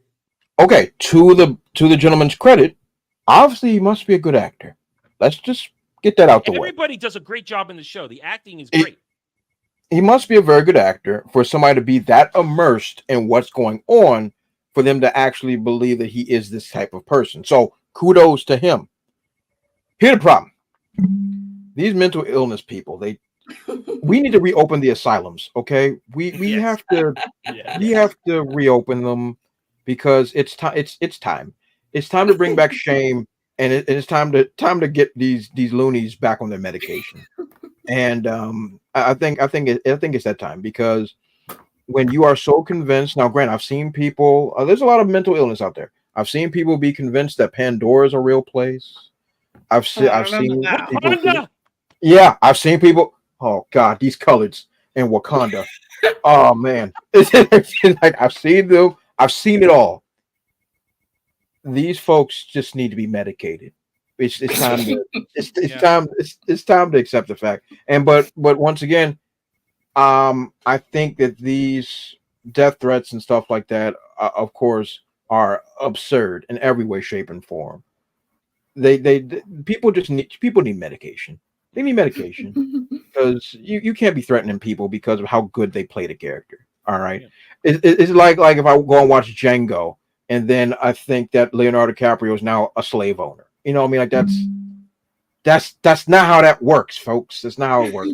So I feel sorry for the gentleman. I'm pretty sure he's doing fine. I'm pretty sure nobody's really going to do anything to him. But the fact of the matter is that kind of stuff is coming across his desk is unacceptable. But he must be good at what he does. So master of his craft. Yeah. So unlike the Disney Star Wars fake stuff like Amanda Stenberg and Moses Ingram, there's hundreds of receipts for him because these people aren't DMing. They're doing it on his actual accounts. He's actually shut down his Instagram account because it got so bad. It's public. But it's very public. There's receipts. That's even better. I mean, not even better, but to show that it's actually happening. I forgot that Moses Ingram even existed. Honestly, I completely forgot about it. That's what it looks like when people are actually behaving badly, and it's there. When it happens, nobody's going to hide the receipts. It's going to be, look, here it is. And then when it's out there for the public, this is manufactured weirdness. This is manufactured. This is true. This is, and I hate to say it, but I'm going to use it. That's actual toxicity. Yeah, that's actual bad behavior where you are wishing ill upon this person for just being a character, as opposed to us, where we go after the character. Yeah. We attack the characters. We say, this character sucks. I hate you. And I love hating you. Agreed. And either I love hating you because it's a good character, or I love hating you because you ruin my show. So I'm going to shit all over you and rip you apart. There's a difference. We separate reality. And that's why we exist right now as observers, analysts, reviewers, discussion panels, because we are trying to show you this is how you deal with this stuff. You talk about it logically. You have good nerd discussions. You don't behave like a lunatic weirdo. and to also disprove the fact that we are not the lunatic weirdos out here. We're regular nerds. We're just we just want to have our shit respected. That's it. That's it. And that's that. And that's that. Dre, you got to go. Yeah. You got to go. You got to go early. I got one more tiny thing I can throw in here. So pimp your wares before you go. So so it's good to be back. It's good to be back home. Arab Breezy is in the place. So it's good to be back with you guys and everything. So this week, I don't have anything directly scheduled. So it's going to be a shooting from the hip week of what news is coming down from the pipelines. And I'll drop some videos on the Brutal Plan Comics YouTube channel. Also, I got some more Pokemon battles I'm dropping on the Brute Plays. You've been challenging people online. I have. And I recently just had a battle yesterday that I'll be posting on Thursday, and that junk got intense, and a couple of them, some bad RNG was on my side, but it was still a whole lot of fun, a lot of good battle. I'll be dropping on Thursday, at 12 p.m. Eastern Standard Time. So that's gonna be a lot of fun. So definitely check out my DeBrute Plays YouTube channel for that. And follow me on Twitter X at DeBrute00 and holla at me and all that great stuff. But yeah, so it should be an easy week. But it's always been great hanging out with you, good folks. I'm sure the internet will provide. Always does. Give us more stuff. So all right. But yeah, so, I gotta make a run, but it's all right. We'll see you next week, man. All right. We're happy you're home safe. All right. Yes, yes, indeed. Yeah. Ariel, be nice. Be nice, Ariel. Hi, Ariel. All right, we got one more thing. Let's round of the show. Let's go a little video game. No, sorry, we got two more things. We have to get to this. Because it's in the title of the show. So, Harry Potter news. I know Dragon Lee don't want to hear this because she loves the movies. Movies suck. Sorry. But we got announcements, and this is important because we covered this a couple of months ago, where there was the sweepstakes of who is going to showrun, head write, and direct the majority of the episodes. And we went through the short list. You could go back in the tapes. We went through all these people, and we said, here's who we kind of want to have do this, the people with experience. Well, the people with experience got the job, Jed. They got the job. This chick right here, Francesca Gardner. She is the showrunner and the head writer. And here's her resume. Wasn't one of them from the Last of Us series? That's why I got a bit. No, really please God, no. But she's got some. A lot of these are 1-2 episodes. But yeah, those are pretty small. I don't know. Here I could say his Dark Materials. I watched all 3 seasons. She wrote some episodes for that. She was involved in that. She produced it. She was also a producer, which means she had some show running experience. Some show running experience with Succession, His Dark Materials, and Killing Eve. His Dark Materials, when it comes to respecting the lore, it was pretty much a 1-for-1 for the books. Okay. So she has a history of respecting the source material. She's not going to deviate. So that's whether or not I've had it explained to me from some in the chat have explained to me that even though both Succession and Killing Eve went down in terms of quality as season wore on, these are still successful shows, and to be involved with them means you know what a successful show looks like. So if she's the showrunner and the head writer, that's not a red flag. She has some experience, especially some more than I expected. Yeah, it's a decent sign. She could run a big show. I feel like someone bigger should have been on this because True. the Harry Potter show is going to be massive budget. Like you need someone who has film experience. Out of everybody who was involved, out of everybody who was in the running, this was the best choice because the other ones had no experience writing on shit that was terrible. At least she's written some genre because His Materials, that's genre. She's written some genre, and if she's showrunner, that means she knows how to respect lore. So there you go. There's that. And then there's this guy, Mark Mylod. He's going to be now. So we had a white chick and a white dude, a white chick and a white dude. There you go. Mark Mylod. He's going to direct the most episodes. He is been a producer on Succession, so they've worked together. They have a history. They did a Minority Report TV show. Apparently, they did. On The Menu, I fucking hate The Menu. Well, he directed The Menu. I knew you. I know you had issue with that, but he has experience. He's got 2 decades of experience. That's a lot of good experience as the director. Listen, Oh, I was gonna say there's some decent stuff in there from what I've heard from other people. Yeah, he's done TV and movie, so this is a guy who has a lot of experience. He's going to direct the majority of the episodes. So, based on that, no major red flags. This is the best of all possible options that were before us. So, I don't want to say I'm confident, but I'm not worried yet. Now, everything hinges on the casting. Everything hinges on Hermione not being race swapped. It's modern day Hollywood that I'm a bit cautious with in all this, and I'd rather than done it animated rather than. Well, animated would have been great. Animated would have been great. Well, but here's the and thing: who's going to be gay?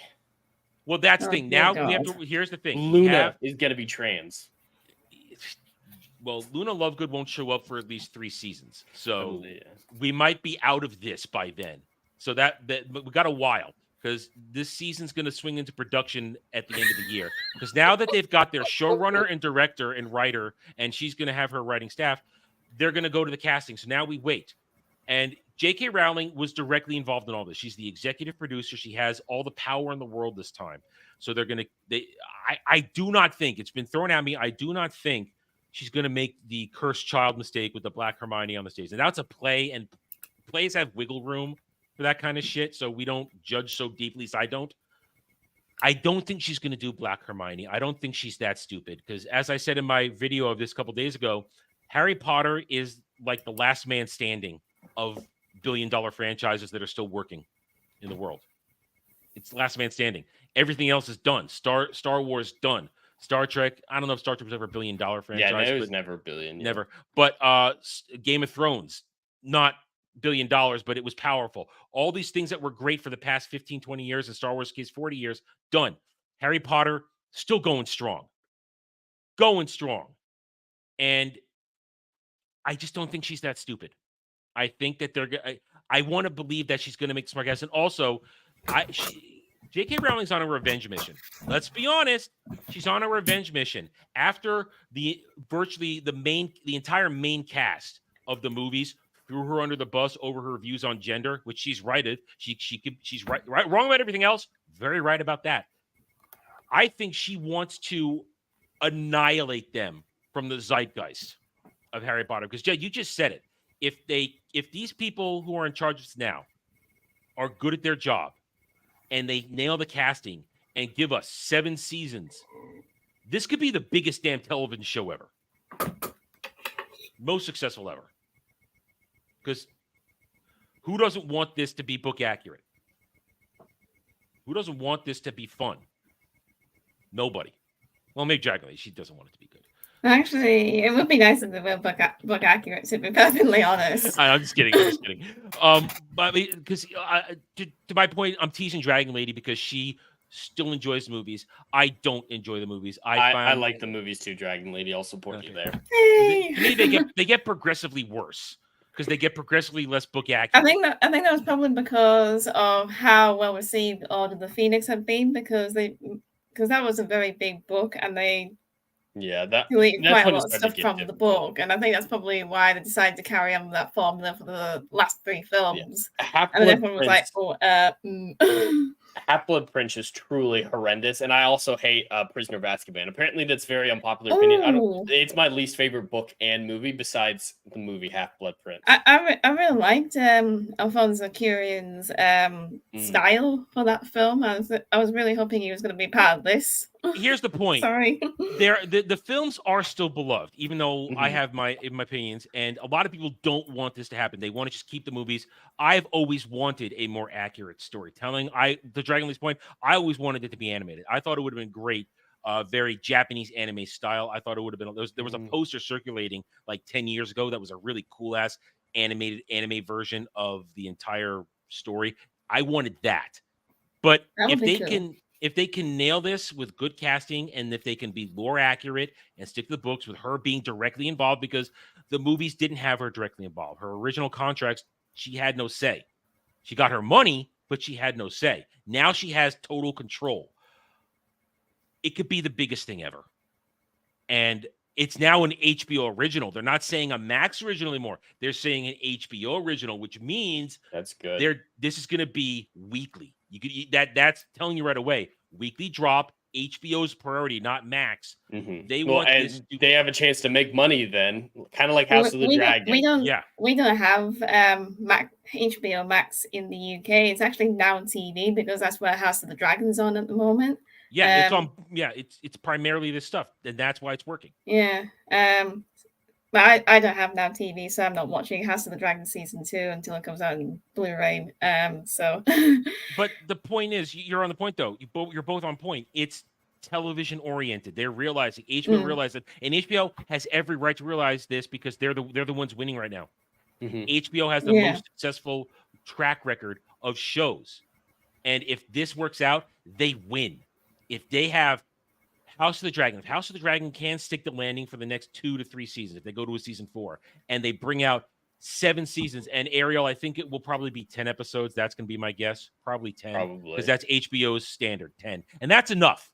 For the early books, that's definitely enough to get everything in. 10 hours worth. That's fine. That you can get that done. HBO is going to own the yard for the next decade on television. They will. Plain and simple. Because they and here's why I also don't think they're going to screw up too badly. The HBO side of the production team, they know how to do this. They know what people want. Yeah, they're not going to put in. I just can't see Black Hermione. I can't see them going Black Hermione.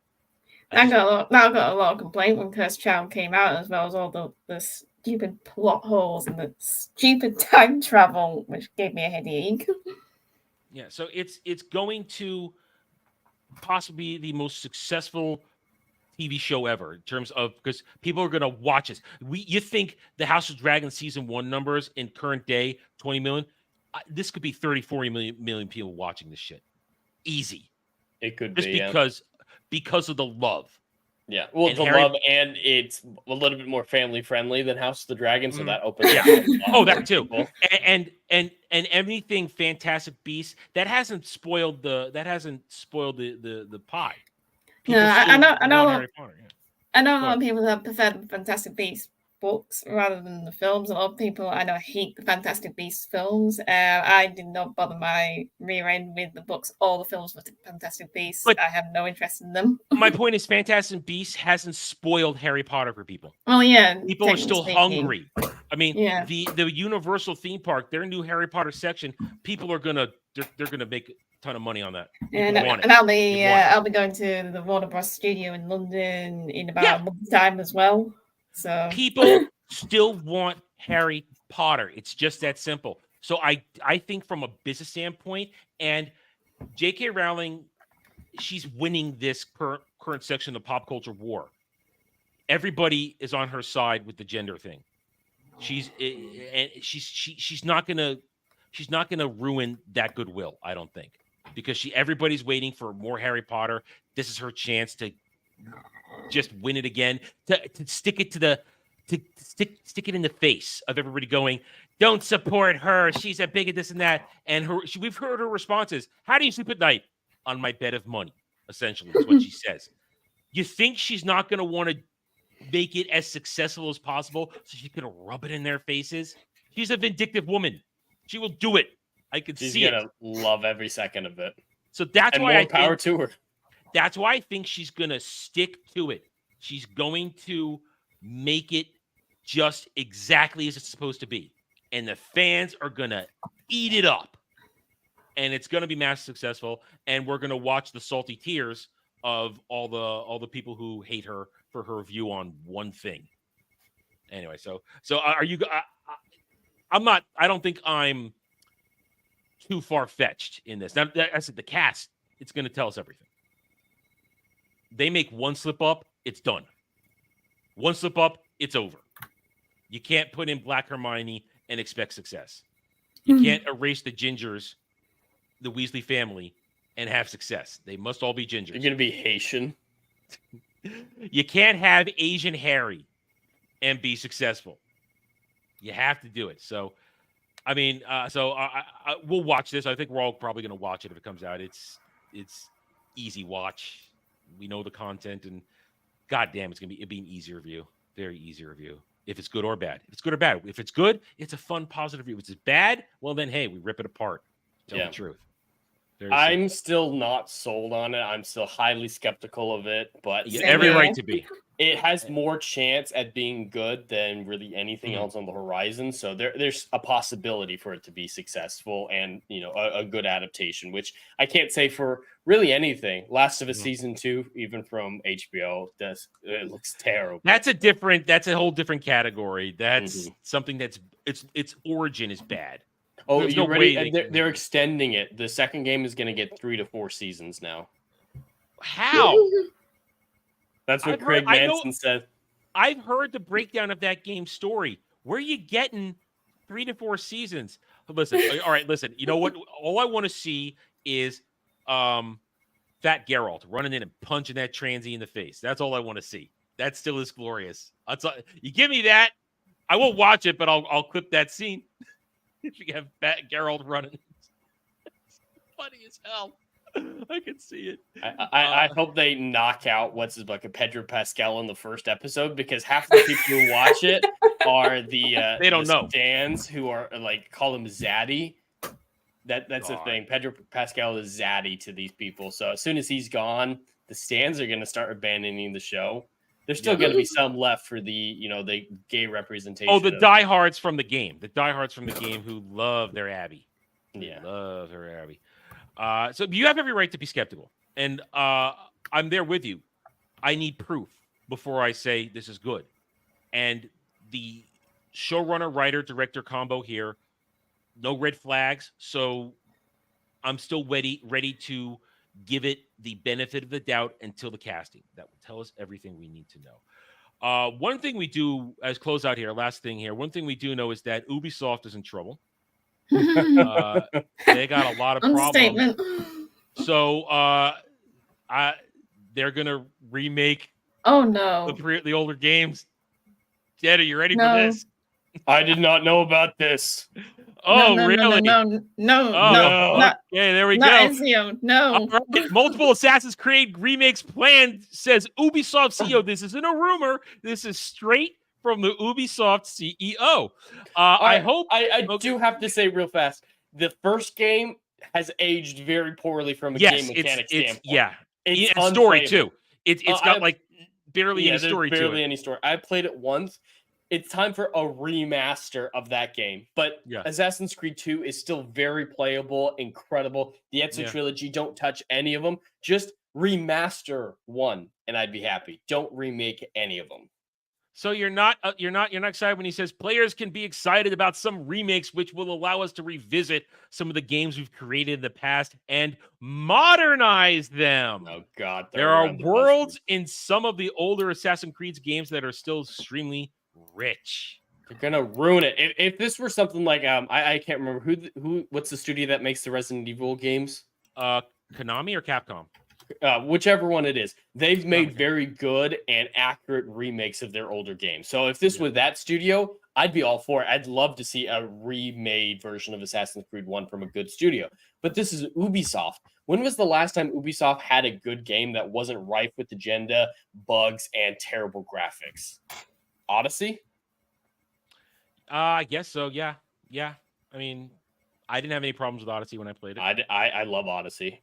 It's not an Assassin's Creed game, but it's a fun game. It's very fun. Yeah.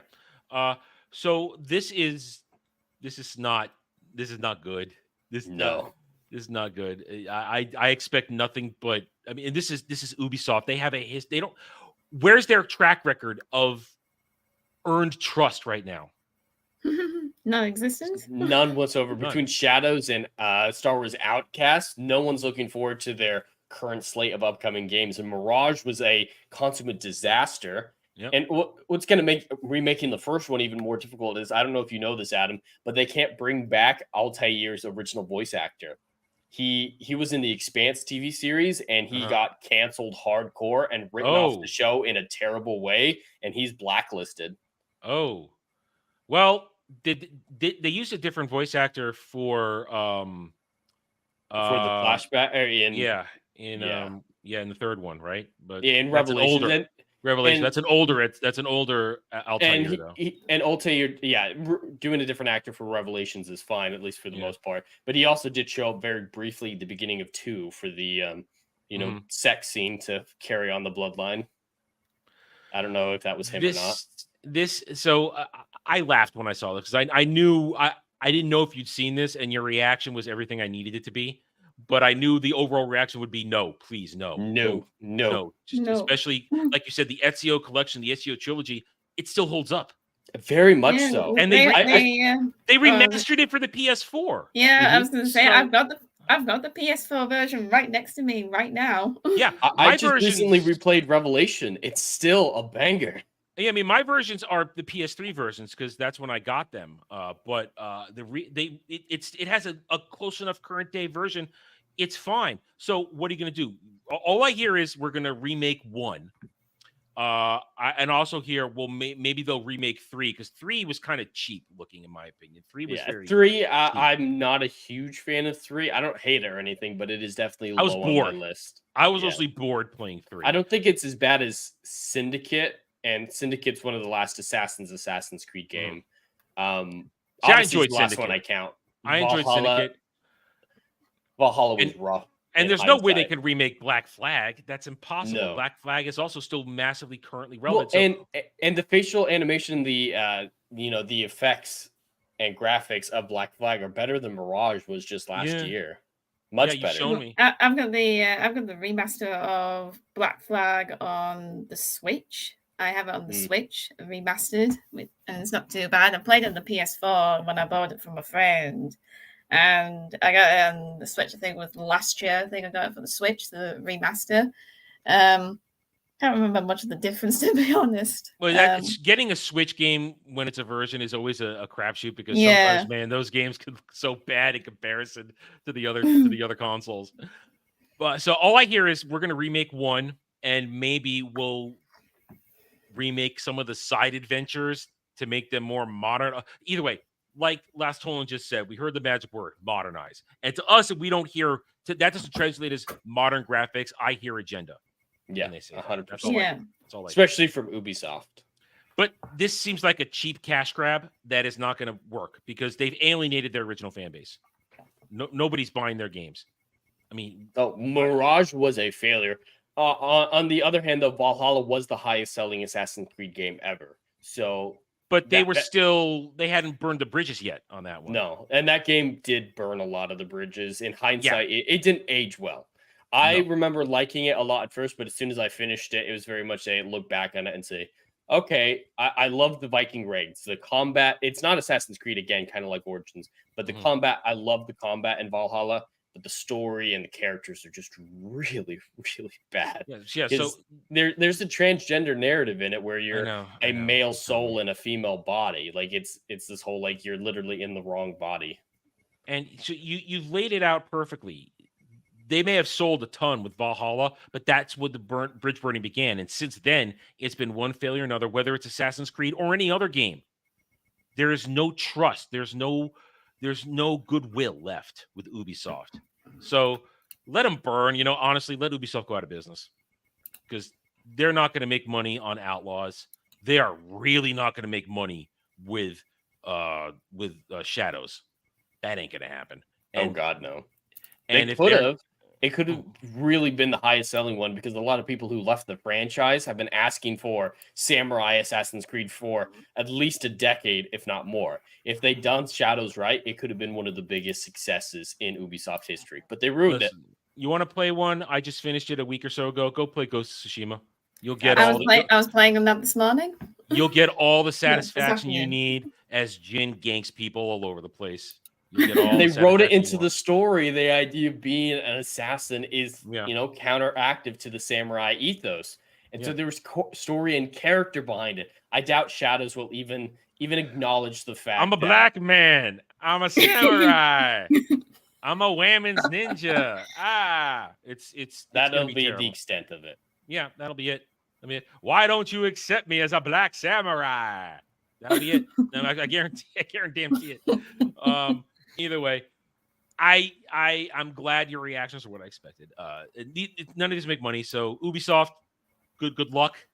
Good luck. We will mock and roast it as it comes out, and I'm sure somebody out there will play it for our benefit. Not me, definitely not Jed. Jed's done.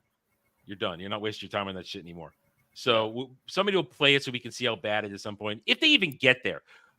Between Outlaws and Shadows, Ubisoft might be put out of business between those two games because they've dumped movie level, like Hollywood movie level budgets into these games, and I don't know if they're going to get the returns that they need to be successful. I just don't, because they're banking on live service crap. They're banking on people not being informed.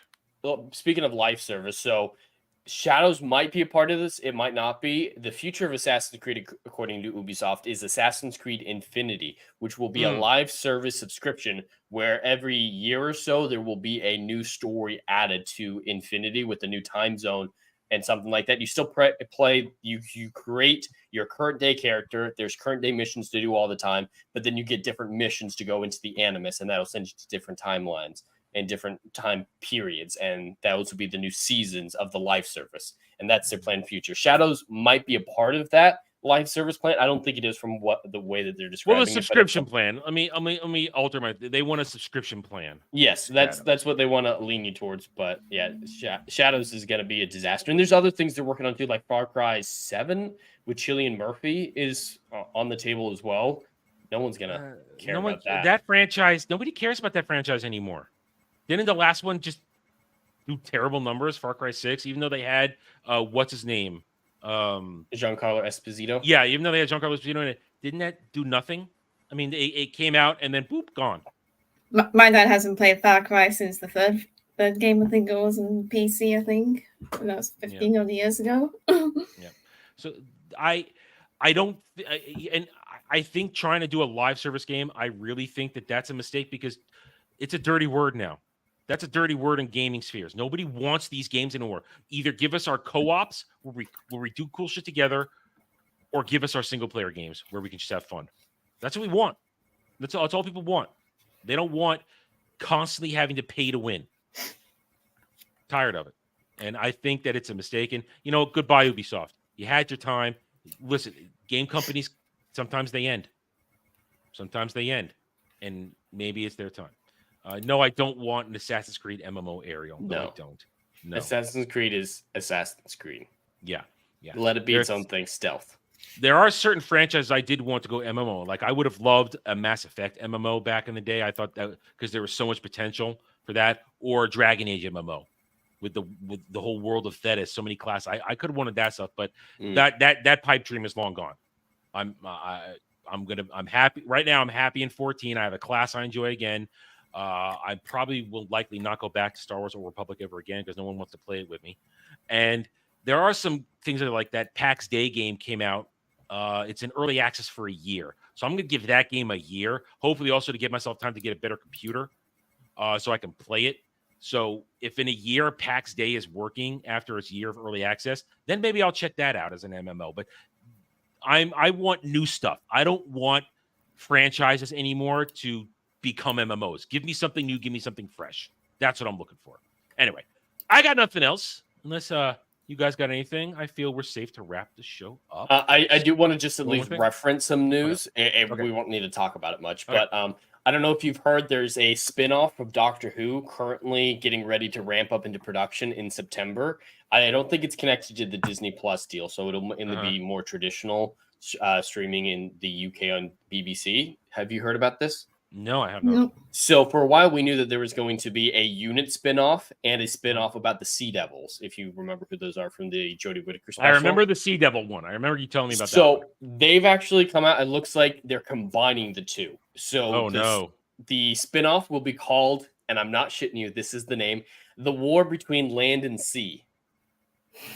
It sounds very sexual. So yeah, it's Hooniverse : The War Between Land and Sea. And they're really pushing this Hooniverse thing, aren't they? Oh, yeah, 100%. And the main character, at least from what we've heard right now, is Martha Jones working for UNIT. So, Kate Stewart and all the UNIT people we've been seeing will be involved. And it'll be about the Sea Devils. And it'll be very climate change minded about rising sea levels. But Martha Jones back. Yeah, sorry, that's not enough. It's not enough. Not enough. We haven't seen her since what, 2009, briefly. It's been a long time, and she had her walk off. She had her walk off. The stands hate that she got with Mickey, so they've been wanting her to undo. What Mickey did? They actually turned into a decent character with good writing back then. Mickey had such a great arc through those seasons. Yeah. I like them together, but it's the fine. modern stands are like, why'd the only two black characters have to get together? You can't have black people get together. No, no. Real quick, Ariel, what happened was, at least on our end, our co-op didn't work because the private server was janky and the game was janky and the quality of life was made. Now they've done all kinds of extra stuff, but we moved on playing stuff. Now I Most played people that game. have. Yeah, I paid $20 for that game, and I got over 80 hours of play. I kind of got my money's worth. Yeah. So that's what happened with Pal World. The same thing just happened with Helldivers. They just reported Helldivers has lost 90% of its play base. We were talking about that last night on Saturday over on Dermy's channel, and even though some of the circumstances some of the elements were different, my prediction was still right. Jed, you remember when I said about this time the game was going to fall off? Now, all the shit that happened it's cannot be diminishing ignored. returns. It's the same thing over and over and over. And that was my original point. I think even if all the drama that happened surrounding it with Sony, even if that hadn't happened, your term is correct, diminishing returns. You can only do the same shit so much over and over again with really no creativity because you're still just running around shooting guns. It's not like you're a different class. It's not like you have different abilities. Really, it's just different there's guns no with different difference orders. in play style. Yeah, there's none. You can fight robots, you can fight bugs. It's a great concept. It was good that it was discounted, not a full, $70 price game. But there wasn't variety. There's no story to it. There's no story. Pushing back the front lines doesn't actually equate to story. There's just a bar on each planet that says, "Oh, you've done enough missions here." And also the concept of having a real world, a real universe where you're interacting and changing in it, your actions matter. That's cool. But that'd be better in an MMO. The game PAX Day is looking like it's going to be that kind of game. And that's why in a year I'll check up on it and see how it's doing, if it's working. And if I have a good enough computer, then I'll try and lead a charge in there to play it. But that kind of stuff, you want that in MMOs where it's a living, breathing world and people are actually having adventures where there's really cool exploration. In a game where you just run around shooting Terminators and bugs and maybe some other alien they're going to bring in, it only works for so long. And I predicted it would only work for so long. The Sony shit accelerated it, but or added to it. If you just said 90% is what you just said. That's what I saw. Yeah. If without the Sony, I would say that it probably would have been more like a 60 or 70%. But the Sony thing makes it 90%. It definitely makes it worse. We were going to get here anyway. I love the game. I had a lot of fun with it, but it's something you can't put more than 20 hours into without getting bored because it's the same thing over and over again. Yeah, and I have never been more glad that one, that's not a thing I'm really into. Looter shooters. They should have at least made a campaign in it. The old shooters like this had campaigns you could play, like Halo campaigns. I played a couple of them. I don't care for the multiplayer online stuff, but the campaigns I enjoyed for the ones I played. You needed a campaign to keep Helldivers alive.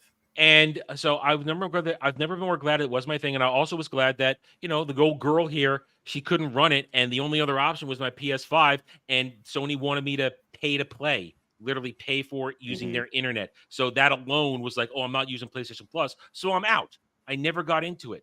And I'm glad because it would have, I might have had all of 2 streams yelling at Dermy for being a retard on the battlefield, or maybe with you.